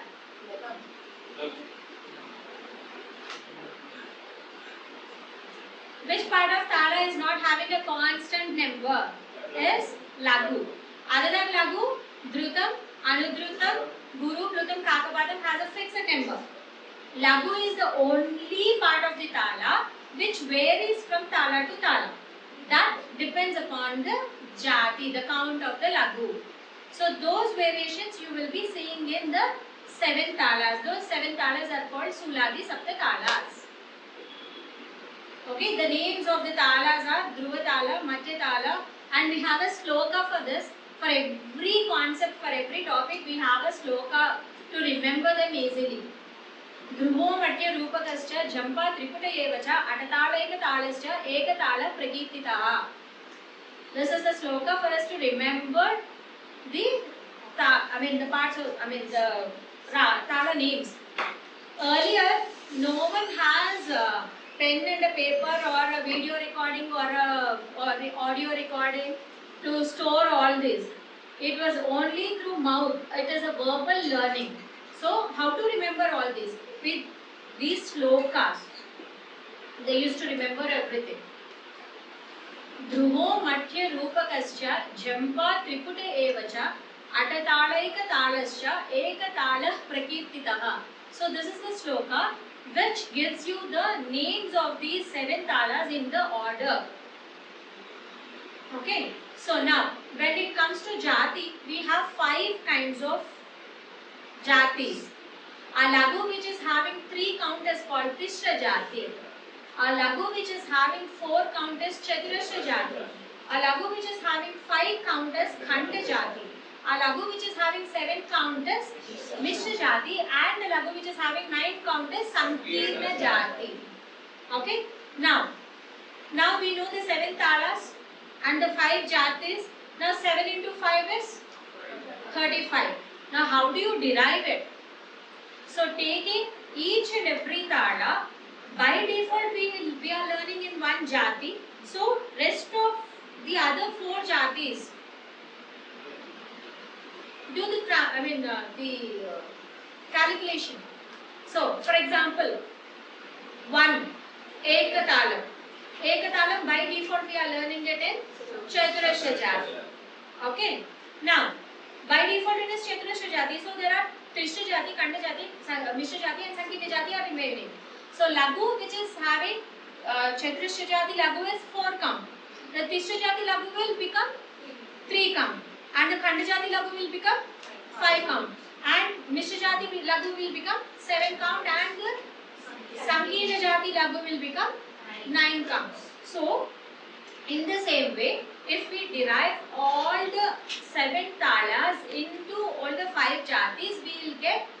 35 talas. The deriving these talas is not a big issue. It happens with a small mathematical calculation, a multiplication, but you have to remember the talas of all the 35.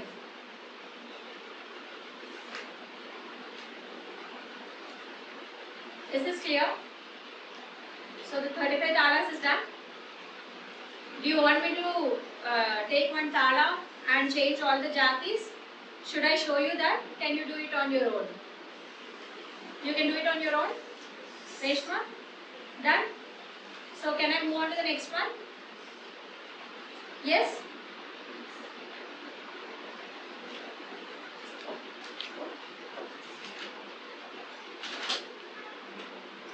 And so now I'm just taking the bullet points of these 35 talas because it's already been done and it's been repeated. So, and it is also along with the concept of tala, and you decide for yourself like what are all the concepts in the tala. So it is like the talangas, the symbols of the tala, the count of jatis, the names of the talas, the deriving numbers of the each and every tala, and then the names of the talas. Okay? Done? And at the same time, you should also be smart enough to see what are all the talas which is having the same count.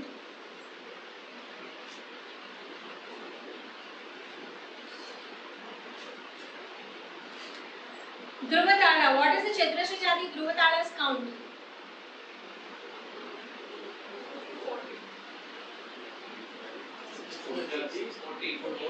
Chaturashra Jati Dhruva tala. 14. Okay. What is the other tala taking the same count of total number of swaras? Oh my goodness. Atta talam. Khanda Jati Atta talam. 5 plus 5 plus 2 plus 2. So you should be smart enough in relating the count. In the same way, give me example of one more tala which is having the same count of other tala.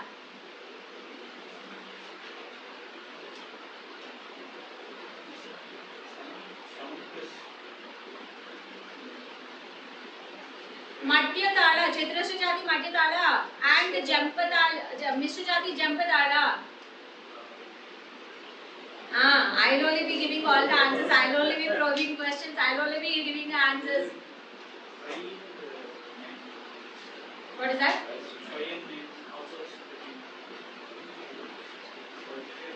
So in this way you have to relate. In this way you have to relate the remaining talas if the count is matching. So I am just giving a clue of this. Okay.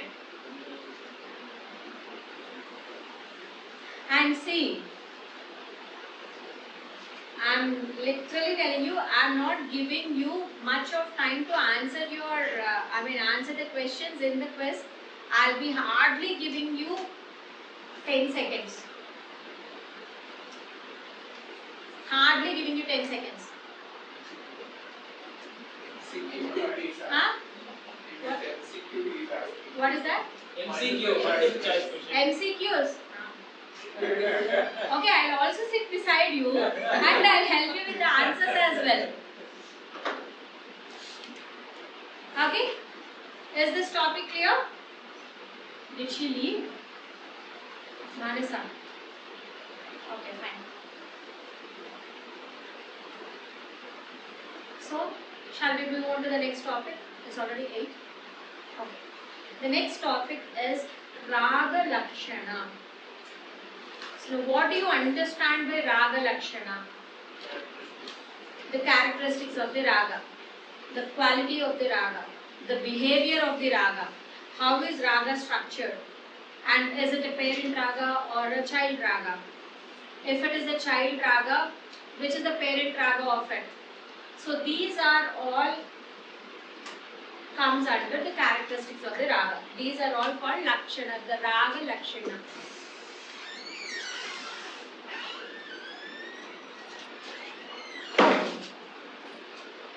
Now we just covered 35 talas. Okay, 35 talas is, you know alankaras, right? You know there are different jatis. Chitra jati, Chatrasha jati, Kanda jati, Mishra jati, Sankina jati. So we have 7 talas. 7 into 5 jatis, 35 talas. So if you derive each and every tala in all the 5 jatis, you will have the 35 talas. So for each and every tala, you will have a particular name. So you can find that in the end of your Ganamrita Bodhini book, there is a 35 tala scheme there. So you can just work on it and you can practice it.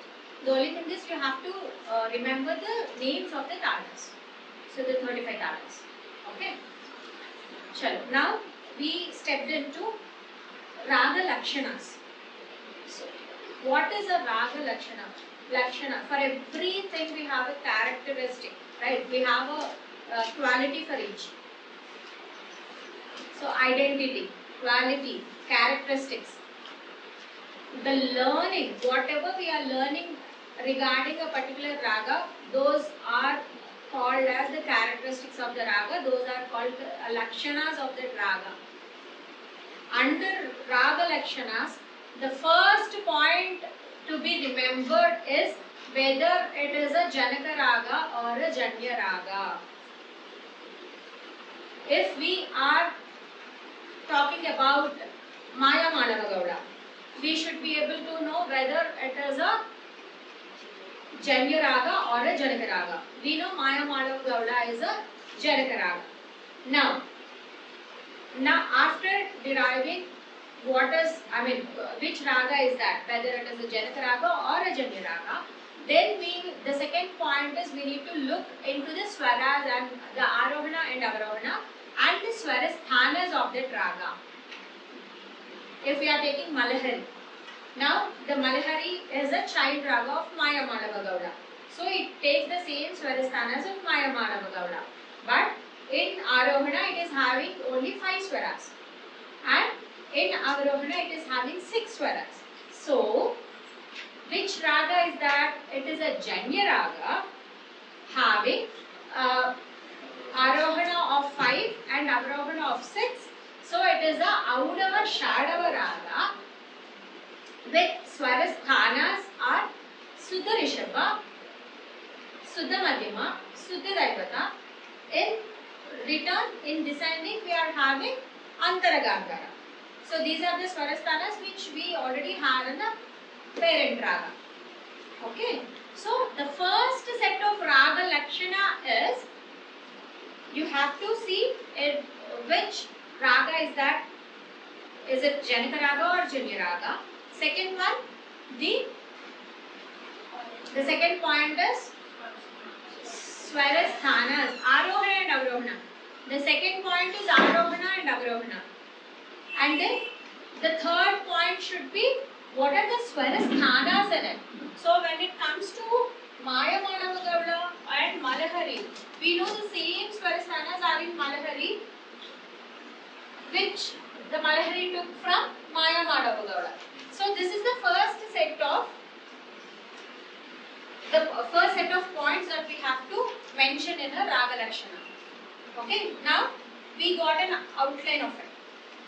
Now the next set of points are when we are singing the Arohana and Avarohana. So what are all the swaras that it takes the gamakas? For now, initially, we are just singing it so plain. Okay, that is only for exercise sake. For getting hold on the swarasthanas. But when it comes to Maya Madhava Gowda,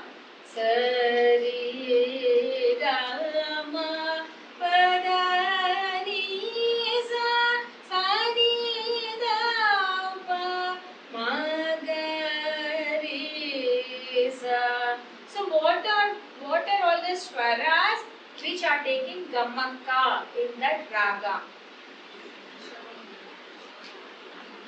Got it?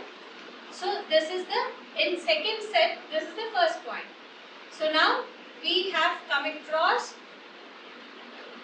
the first set is like, is that a Janaka Raga or Jani Raga? What is the Arohana and Avarohana? And then next comes Swarasthanas.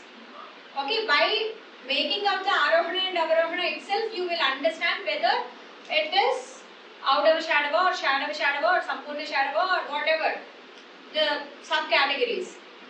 Okay, and the next one is taking up the swaras which have gamakas in it. So every raga will not have the same kinds of gamaka, same kind of swarasthana. I mean the treatment for the same swarasthana. Okay. So the gamakas is the only thing which enriches the raga.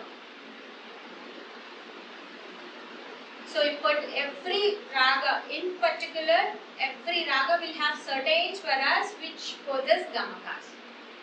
And that gamakas should be understood properly. There are two ways of learning raga. The first way is like first to get a plain note, to understand where the note stands, and then getting the command over the swarasthana, then implementing the gamaka. If we take this plain notes and go on singing and singing, it will be a mechanical singing. Though it is Shruti and everything is fine, but still there will be something lacking in it. That is the raga bhava. If the raga is not executed properly with the gamaka, then we cannot bring out the essence of that raga. So the next point to be considered is every raga will have particular swaras which possess gamaka and the kind of gamaka it is handling. And we have kinds in gamakas. We will come to that also. Okay. Now, this is one point. And later, in every raga, there are certain swarasthanas or the swaras in fact, which gives life to the raga. They are called jiva swaras. The swaras which brings life to that particular raga. Life in the sense, for every raga there are one or two swaras, like it is the main swaras. Or without them, we will not be having a good feel or good essence of that raga. In every raga we will come across such swaras, one or two swaras definitely there will be. They are called as jiva swaras.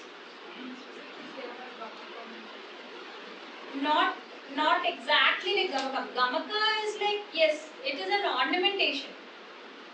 Gamaka is a decoration for the swara to enrich the bhavam, enhance the raga swarupam. But again, in every raga we have certain swaras which act as the life giving, the jiva swaras.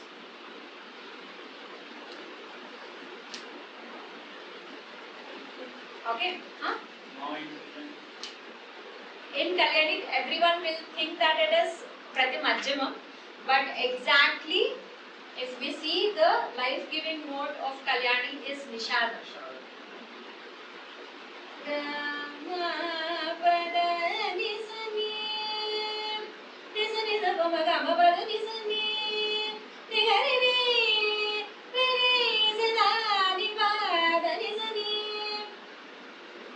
So even if you don't touch the Pratimajjamam also, just singing about the Padani itself, you can make it out it is Kalyani.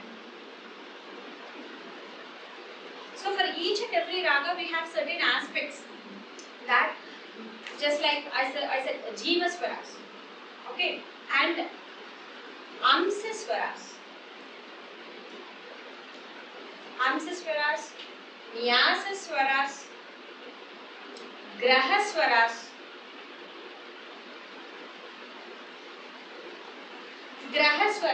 Graha Swaras is Graham, Graha. Graha is the, in Tamil it is said as Edupu. It is the starting, commencement, commencing swara. Now,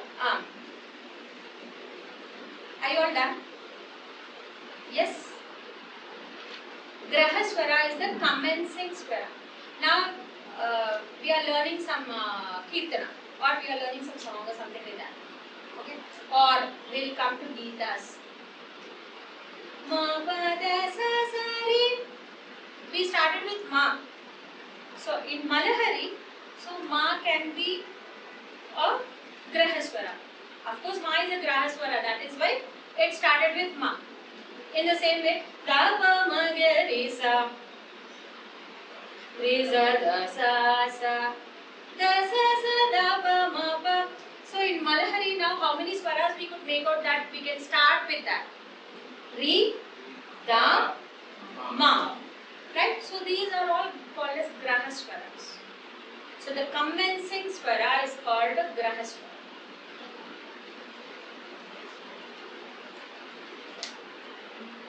Amsaswara. What is Amsaswara? Now we started with grahaswara. When grahaswara is starting, Amsaswara is ending. The ending note.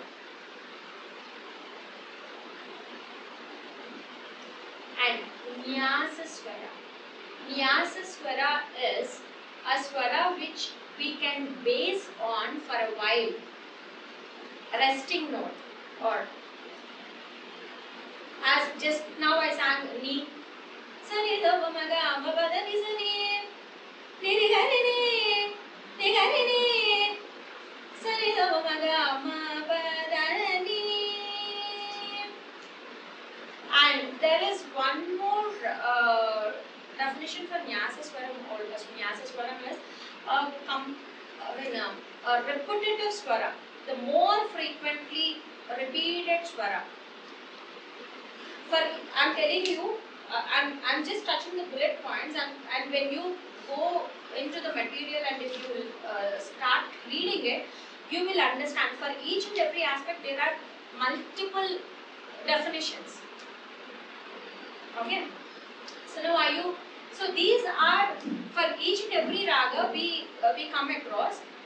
These are the swaras these are the areas that we have to focus on. These are the areas that we have to know. What is the starting swara that can be in a particular raga? What is the ending swara? What is the most repeated swara? Or what are all the swaras we can land on? We can rest on. And these are all the elements which teach us to learn a particular raga in a way that it is, in order to develop the creativity of the raga. These all help us to learn raga lapana in a better way. How can we explore a raga? Only when we know the characteristics of the raga, then we will understand the raga nature. So these are all the aspects that teaches us to understand a raga in a better way. Once we understand a raga in a better way, automatically the way we sing will be far better, and it will be a long way better. And you need not struggle to bring the bhava, understanding the sahitya. If you understand the actual, the way the raga is, if you understand the characteristics of these raga, obviously the bhava will come out. Yes? So, Grahaswara like, is it like mostly these are the stuff that are started or ended with, or is it like a definitive way of this one you should start a phrase and this one? That is what I was telling. For each and every raga, we have certain specifications.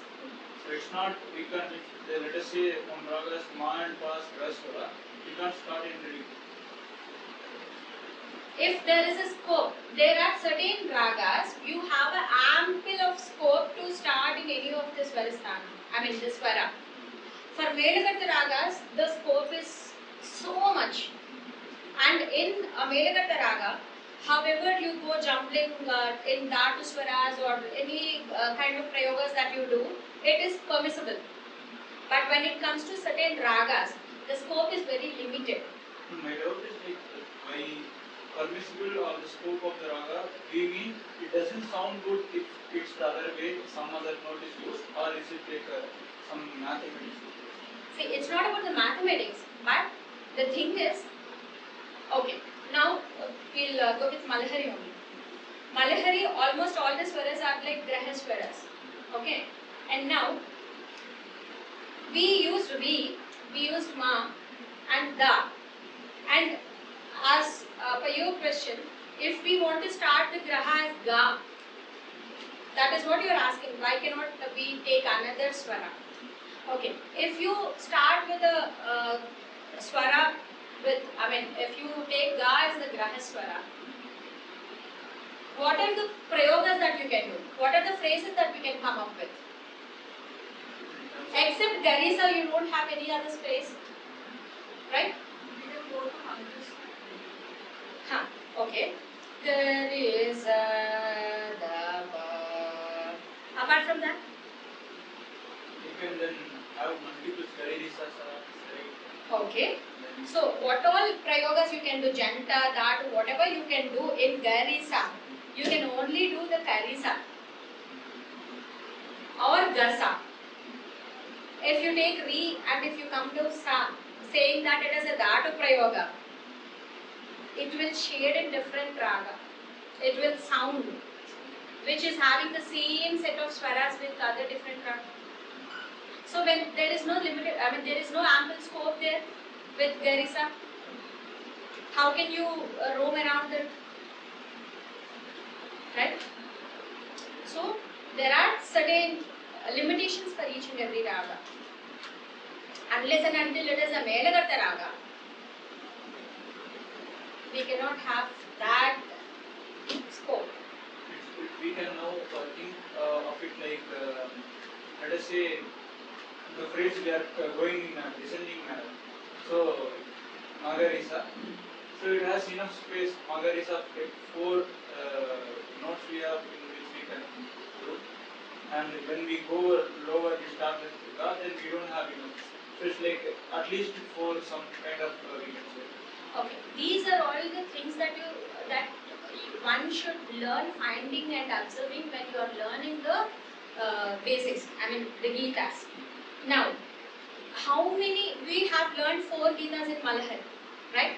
Out of 4 Gitas in Malahari, have we ever seen any of the phrase except Garisa and Magarisa? Only Magarisa. Daba Magarisa. Mabada Sasari Risa Daba Mabari Mabada Mabada Magarisa. Magarisa Daba Magarisa. Except that I be exploring any other way of the phrases? No, right? So, as and when it depends upon the scope of the raga also. The scope of the raga, and also in every raga, my next point is that in every raga we have, okay, in every raga we have certain phrases called raga ranjaka prayogas. Now coming to the raga ranjaka prayogas. We can start with Ga in Malahari as you said, but there is a Dava. If you sing that, so it is sounding in some other raga. Okay, and is that phrase, is that so pleasing to hear? Right? So every raga has got a certain set of swaras called phrases, which adds even more the richness to the raga. They are called raga ranjaka prayogas. When you are studying a raga, when you are observing a raga, these are all the things that you have to know.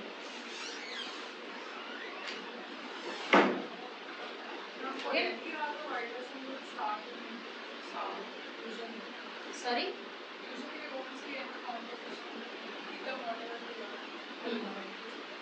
Starts with Sa or Tha. Sa sa sa ni da pa da pa ma pa ga ma pa ga da ni da pa ma pa ga ni sa. It started in sa. Sa is always default. See, sa and pa are the two swaras which can be used in any raga. Sa and pa are as yes, they can be used as swaram in any raga because they are prakriti swaras. Okay, but not all the swaras. I mean, if any of the raga can take sa and pa as per because it is a prakriti raga, prakriti swara, and we can start any kind of thing.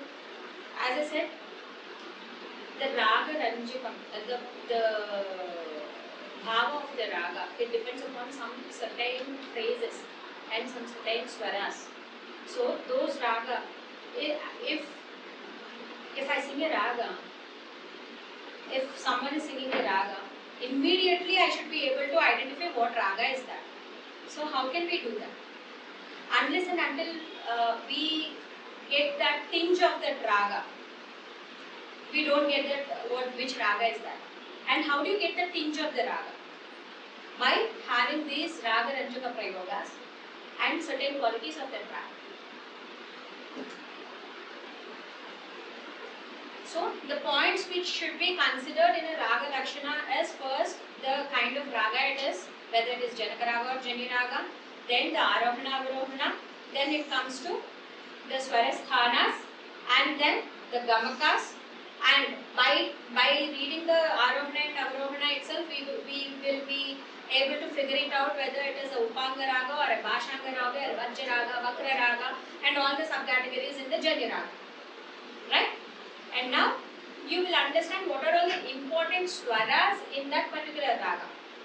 And if at all, if there are any other anya swara means a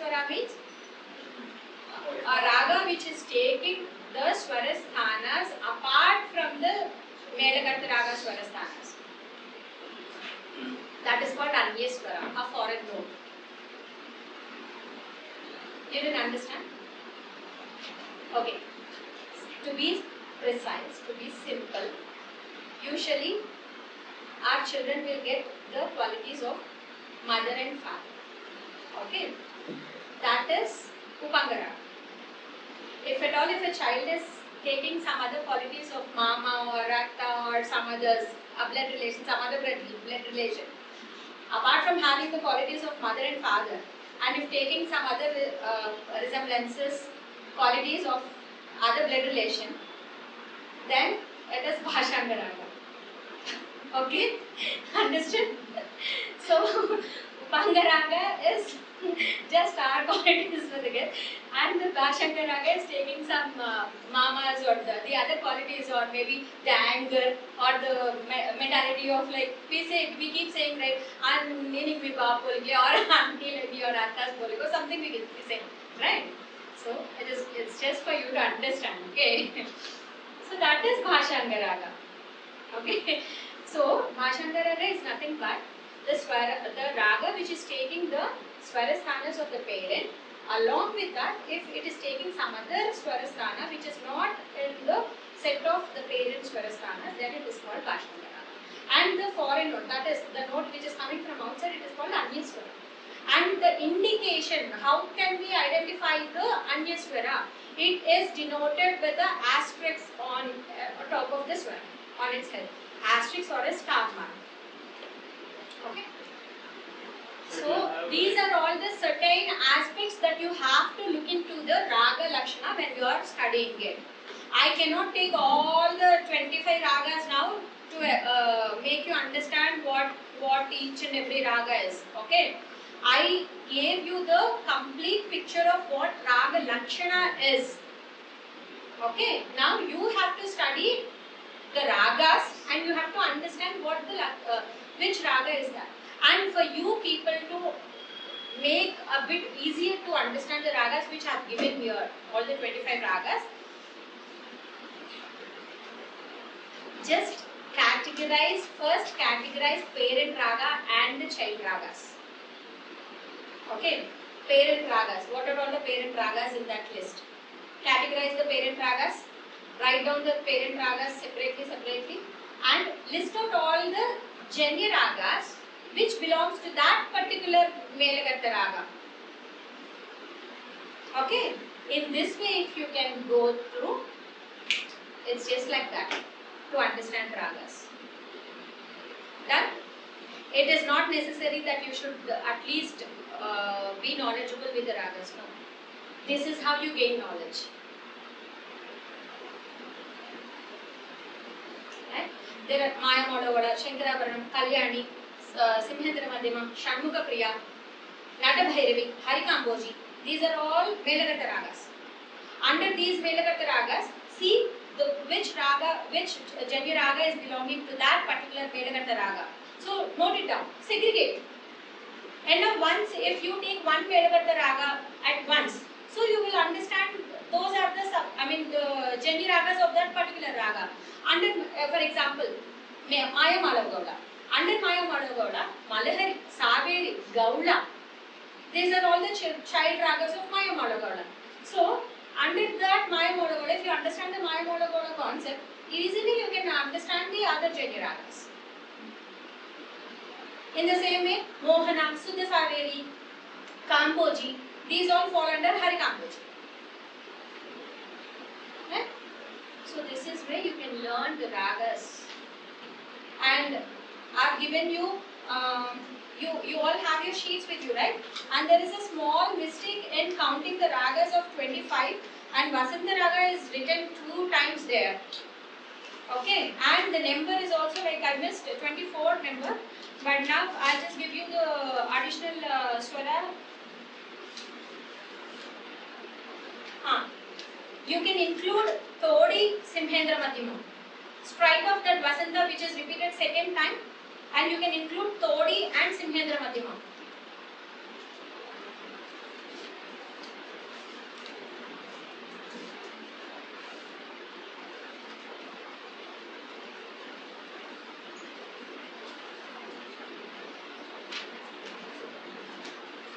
In the list of the ragas, Vasanta raga is taken twice. So, strike off Vasanta raga. Instead, you put Todi, and the 25th raga is Simhendra Madhyama. Done? Okay? What is that? Quiz date. I am not going to announce so soon. Why are you so bothered about quiz date? Are there any plans of going out? You will prepare. Start preparing right from today. Why do you want for the date to come? So, you are a kind of student who studies just before the exam. I have to schedule according Right from now you schedule. Think that this quiz is happening on July 1st. No, June 21st. So from now you plan accordingly. Huh? What is that? He said then that would be the date, then I told him that would be the twist. That will be missed? Twist. Twist? Mohan, like, he understood me a lot. Because before I told him, What is that? before you told me only the same that your dates will be good. Yeah, definitely. Okay, fine. Coming back. So now did you understand what is Raga Lakshana? Yes? Okay. When you read one Raga Lakshana, you will understand like how the Raga Lakshana is played and how to understand a particular Raga. I can go even more depth, but it is not needed for you at this point of time. As you start doing, as you start digging in, you will understand. Okay? Is it fine? Shall I move on to the next one? Or any questions regarding Raga Lakshanas? And if at all, if you have any questions regarding the topics which are covered now, you can always get back to your respective teachers to get the clarification.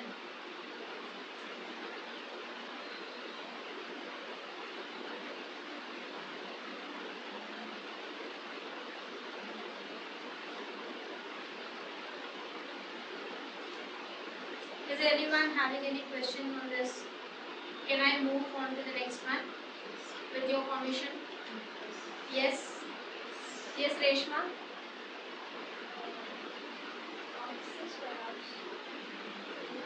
Whereas resting notes, ending notes, ending notes. Yes, ending notes.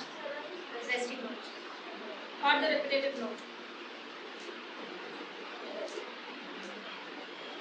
Okay.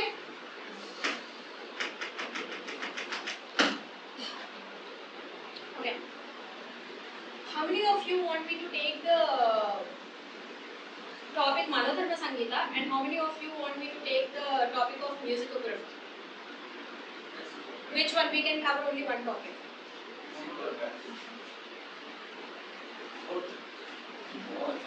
Both? Means I don't mind staying back till 12 o'clock. I told both. Both? That will take another 10 minutes. Okay. What is musicography? That's what you don't know. Sorry? Exactly. Notations. Whatever you are seeing in your Ganamrita Bodhini book with all your focus into it, the way of writing music is musicography, and it is called as notation. Why is notation important?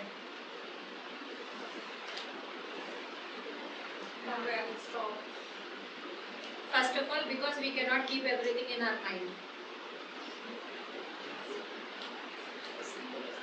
As simple as that? Okay. Notation helps us to read music. Notation helps us to understand the division of the tala and to get an idea of how the swaras are.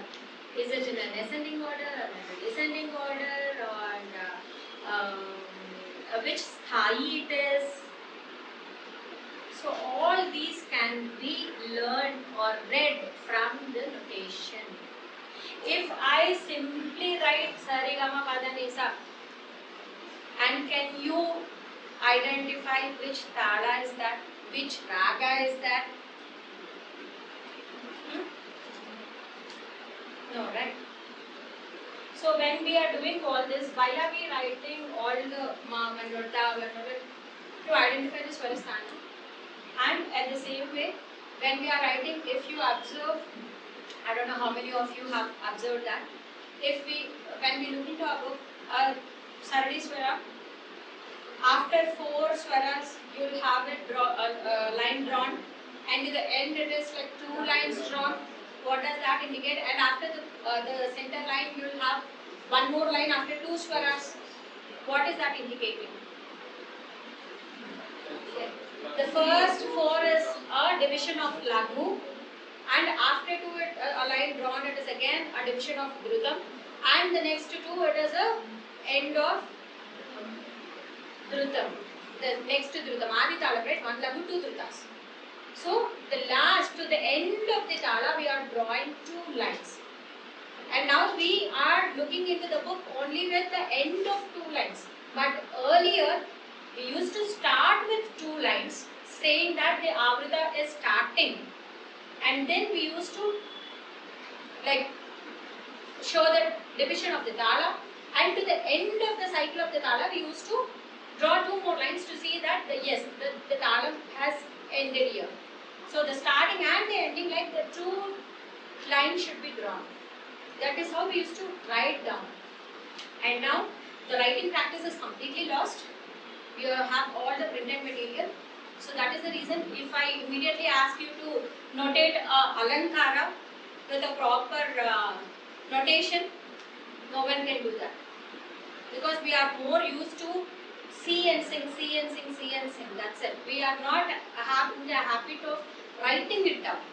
Once we start writing it down, we'll understand what are all the specifications that we need to give for us to understand. Person who is reading it should understand what it is. So the reading, the way we are putting up the swaras to a person to read properly with the proper specifications and the symbols is called as notation. And under this notation, we have different things. I'll just give you an outline. So the symbols of the tala, the symbols of the sthai, the symbols of the tala angas, okay, and the kala pramana. If it is the second speed or the third speed, if it is the second speed, like a line drawn on the top of a set of swaras, it indicates that it is a double speed that what you are singing. So these kind of symbols that what we are using in writing down the swara or a particular musical form is called a notation, is called musicography. Is it clear? Do I need to dig in more and more deeper on this? It is a generalized topic. When you go through the actual topic, you will understand it. Okay? Now, what is the other topic that I have told you? Manodharma Sangeeta. Okay. Now, coming to the musical forms. First of all, before getting into the Manodharma Sangeeta, let us get into musical form. What is a musical form?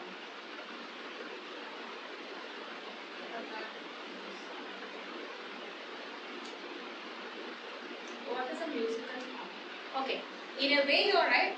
I mean, I am not talking about the way, what is the type of music. The compositions or whatever we are learning as lessons in our music. Right from Sarali Swaras. Each and every lesson is like a musical form. Okay?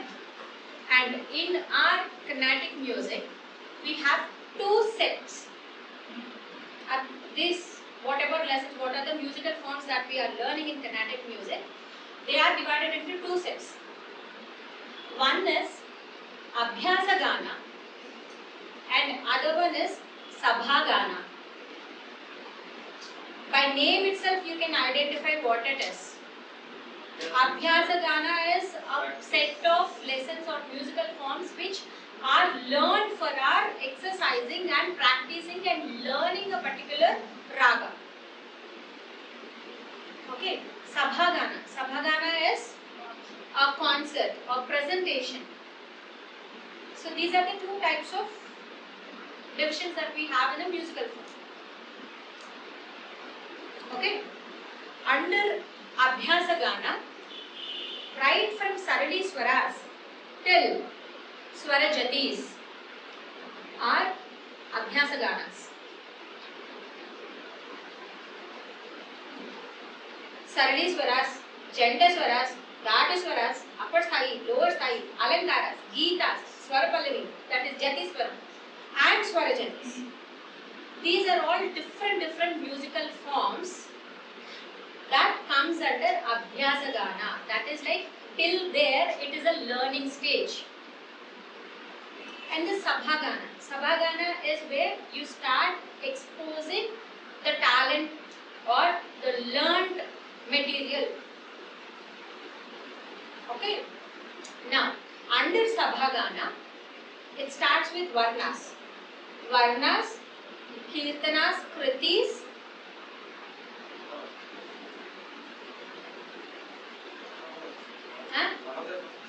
wait, musical forms I am talking about.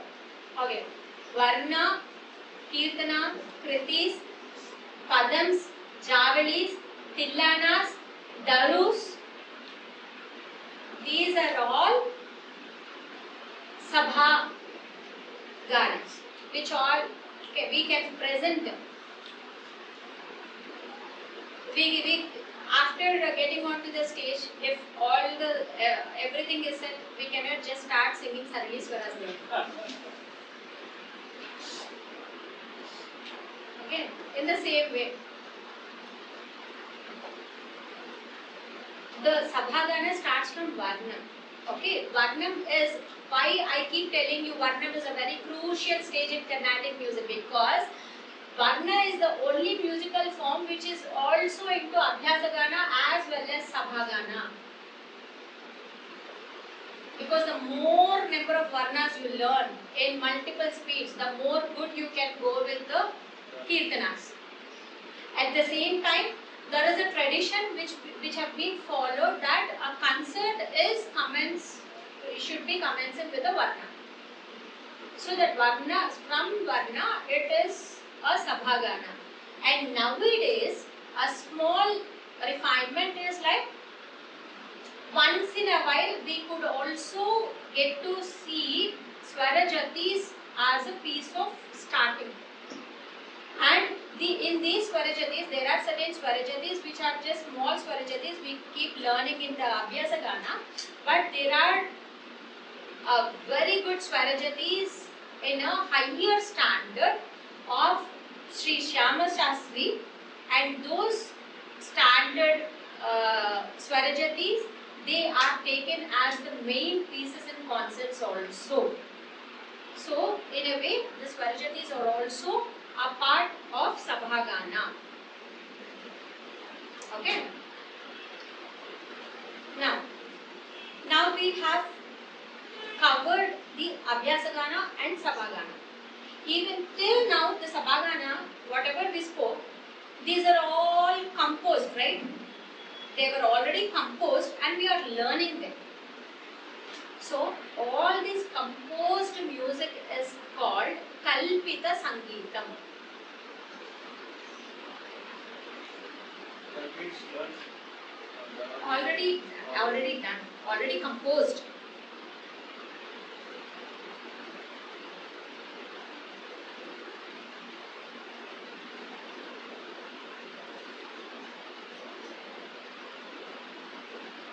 Okay. So now whatever the forms that we have just heard, that is Sarli Swaras, Janta Swaras, Apatai, Rorsai, Dhatu, Alankaras, Geeta, Swarpalavi, Swarajati, Varnas, Kirtana, Kriti, Javali, Daru, Padam, all these are called composed music or Kalpita Sangeetam. Okay, because they were already written by someone and we are just learning them to sing again. Okay, this is Kalpita Sangeetam.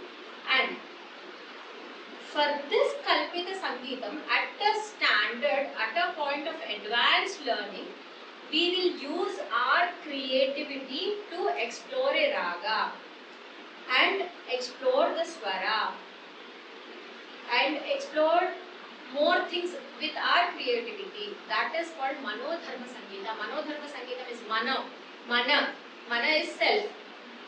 Manodharma, it is a self-creative. Manodharma Sangeetam, self-creative Sangeeta. Why are we learning all these compositions, all these ragas, is to acquire the knowledge required for us to learn, to sing the ragas on our own. The singing of, why are what are music directors doing? They are composing with their own knowledge and with their own talent, right? So that is Manodharma. So in Carnatic music, that is the stage that we all have to look upon.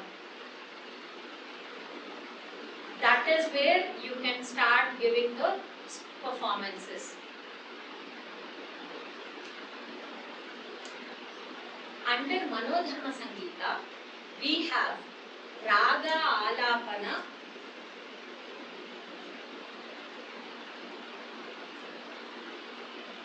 Nereval, Swara Kalpana or Kalpana Swara, and the highest level or the standard of Manodharma Sangeeta is Ragam Tanam Pallavi. And you wrote Ragalapana, right? So the Ragalapana and Ragam in Ragam Tanam Pallavi, the Ragam is the same.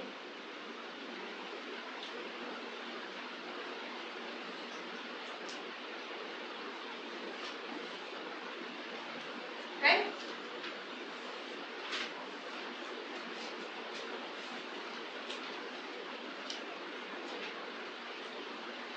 Done? Now, when it comes to Manodharma Sangeeta, the first division is, the first aspect is raga alapana. What is raga alapana? Presenting a raga with our own creativity. By knowing the raga structure, raga lakshana, everything, whatever theory we have learned, putting into practical is that. In simple words.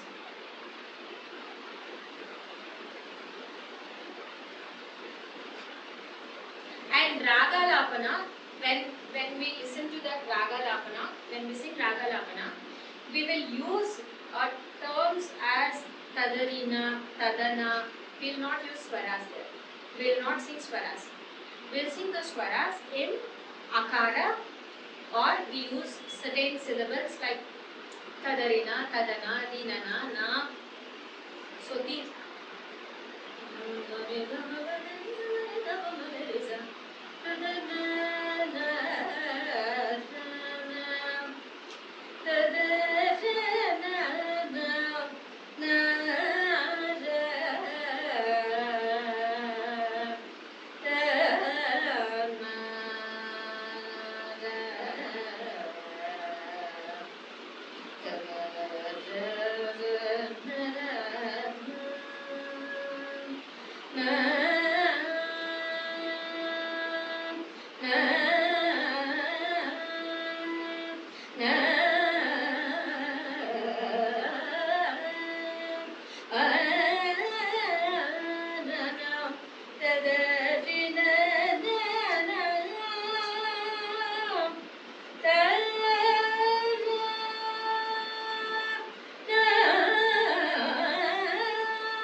Whatever swaras, what we have learned in all the basics.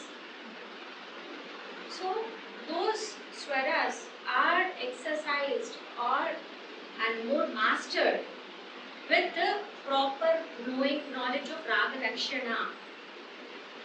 That is like to bring up the soul of the raga. The singing of the raga, not in swaras, with akara and certain syllables used, and exploring raga is called raga lakshana. Raga alapana.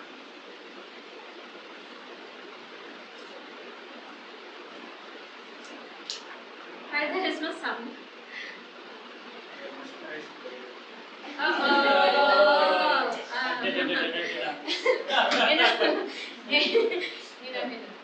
So this is raga alapana.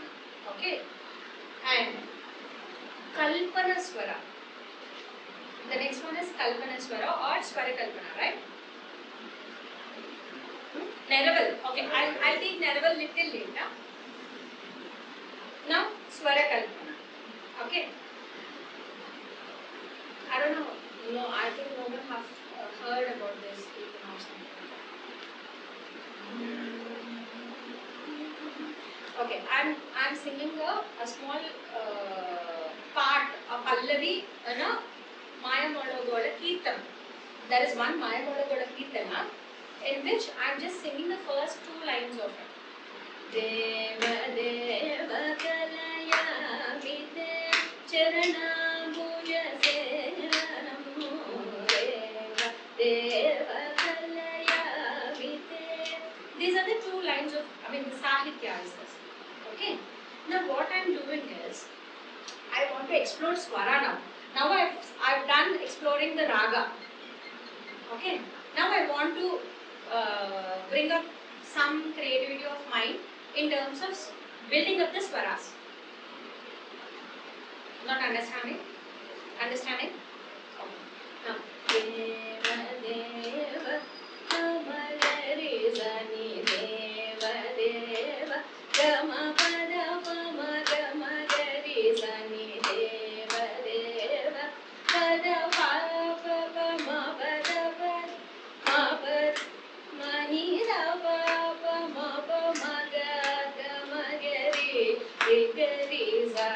Re, ga, ma, pa, da, ni, sa, ni, da, ma, ga, ma, ga, re, sa, ni, de, va, de, va.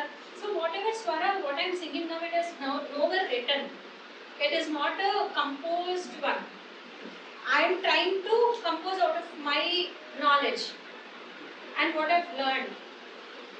Because it is a Sampurna Raga, we can go anywhere, any jumbling, or we learned all types of prayogas, right? Chantaswara prayogas, Ghataswara prayogas, upper sthayi, lower sthayi, alankaras. So these are all the decorative pieces. Decoration with the learnt lessons. Sari ga re ga ma pa ma pa da ni da ni sa sa ni da pa da pa ma ga ma ga re sa ni re va de va. Sari ga re ga ma pa alankara. Sari ga re ga ma pa ma ga re sa ni de va. I'm just using what all I have learned to build up swaras on my own. Pada da ni sa sa pada ni sa pada pa sa pada pa ri pada pa ga re sa ni da pa ma ga re sa ni ga ma pa ma ga re sa ni de va de va ga ma ga re sa ni ga ma pa ma ga ma da pa ma ga ma ni da ni pa da pa ma ga ma ga re sa ga re ma ga pa ma da pa ni da sa ni da pa ma ga re sa ni de va.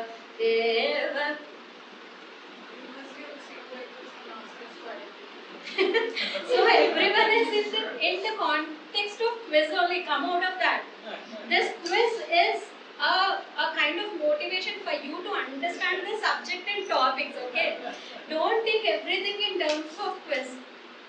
Don't worry, I'm not going to ask what kind of, yes, I might. Because if I have to ask what is this form, then I have to sing. And you have to be able to identify which word, what is this? It is Swara Kalpana. You should be able to understand, right?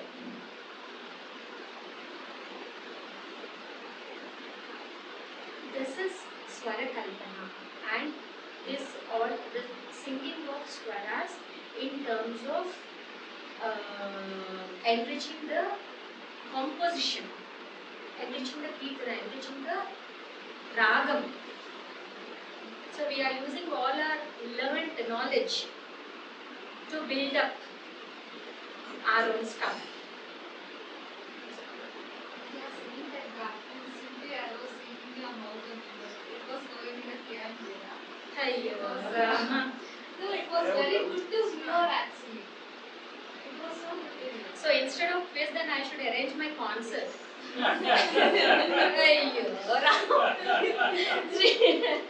Sri Ramachandra. See, I am here to make you people learn something and make you people to perform something.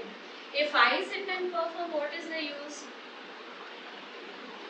I am not here as a singer. I am here as a teacher or a trainer to train you something or to bring out of your hidden talent or to at least make yourself satisfactory that we have learned something, we have acquired something, we are learning something. So you should be satisfied with what you are doing, with what you are learning. Then only it gives you immense satisfaction or immense happiness through music. Otherwise, what is the use of learning music? So if you understand the greatness of music, then you will start to enjoy music. Whenever you start to enjoy music, even if you sit and sing Sarigama Padanesa also, you will be so happy. Believe me, this is my personal experience. For a very long time, I was so depressed learning music. I swear on me. And there was a point of time that I was cursing my elders that why these people made me learn music. But really, now I regret. Now I really regret. Every day I keep praying to God that it is, what to say, I am so fortunate to be in music. No, not everyone can get into music. Not everyone can continue music. But whoever is into music and whoever has the zeal to learn music, They are very, very, very lucky. In no other, I'm sorry to say this, but I'm not kindling or I'm not looking down upon any other profession or anything.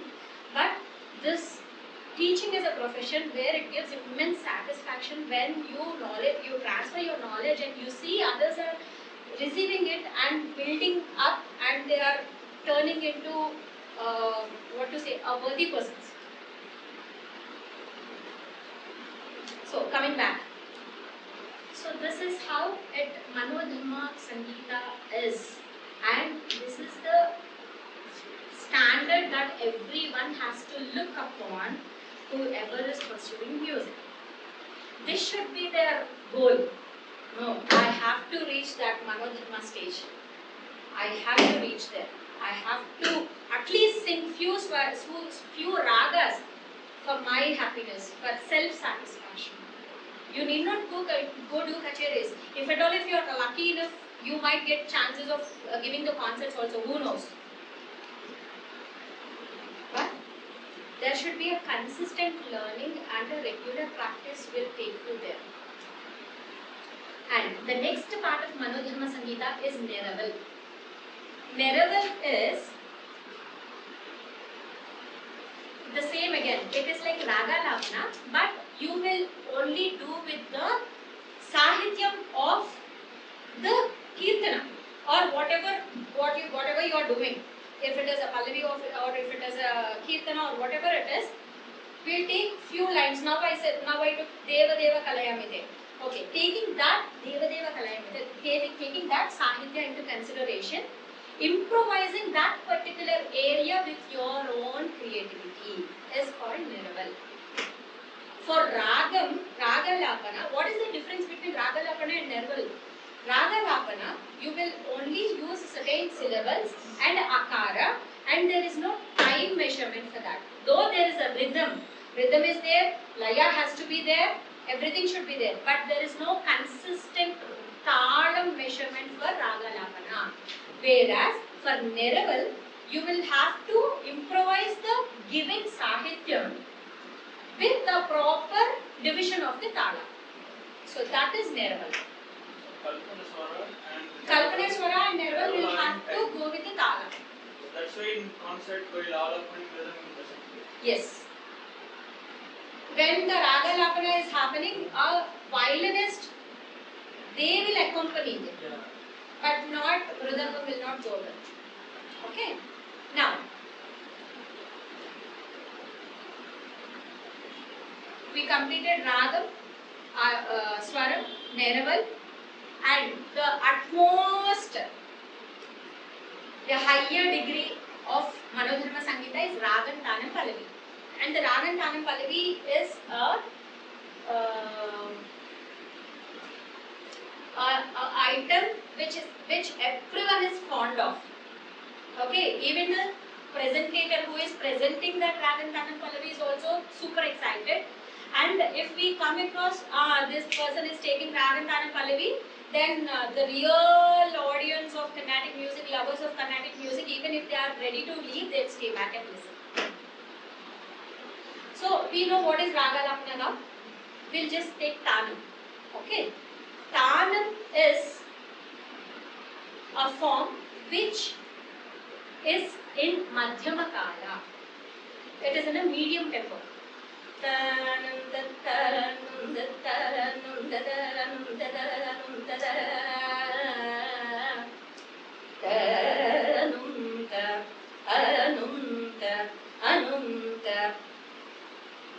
How many of you have seen Morning Raga? Taya Yashoda, that song. If you listen to the starting of the Taya Yashoda, it was like so that is the Tanam. So the Madhyama Kala swaras are interpreted with Tanam, Anamta, Tanamta, Nomta, Namta. These are the words, these are the jatis that we use for Tanam. The tempo is in Madhyama Kala. And if we take one item of Rag and Tanam Pallavi, believe me, it goes up to 1 hour. That elaborative we can do. And it is completely our own creativity. At least Neraval, it is something that the Sahitya which has come from the Kirtana or the Kriti. But for Pallavi is the Sahitya, the Tala, the Raga, or what all decorations needed, everything is of our wish. So it is the purely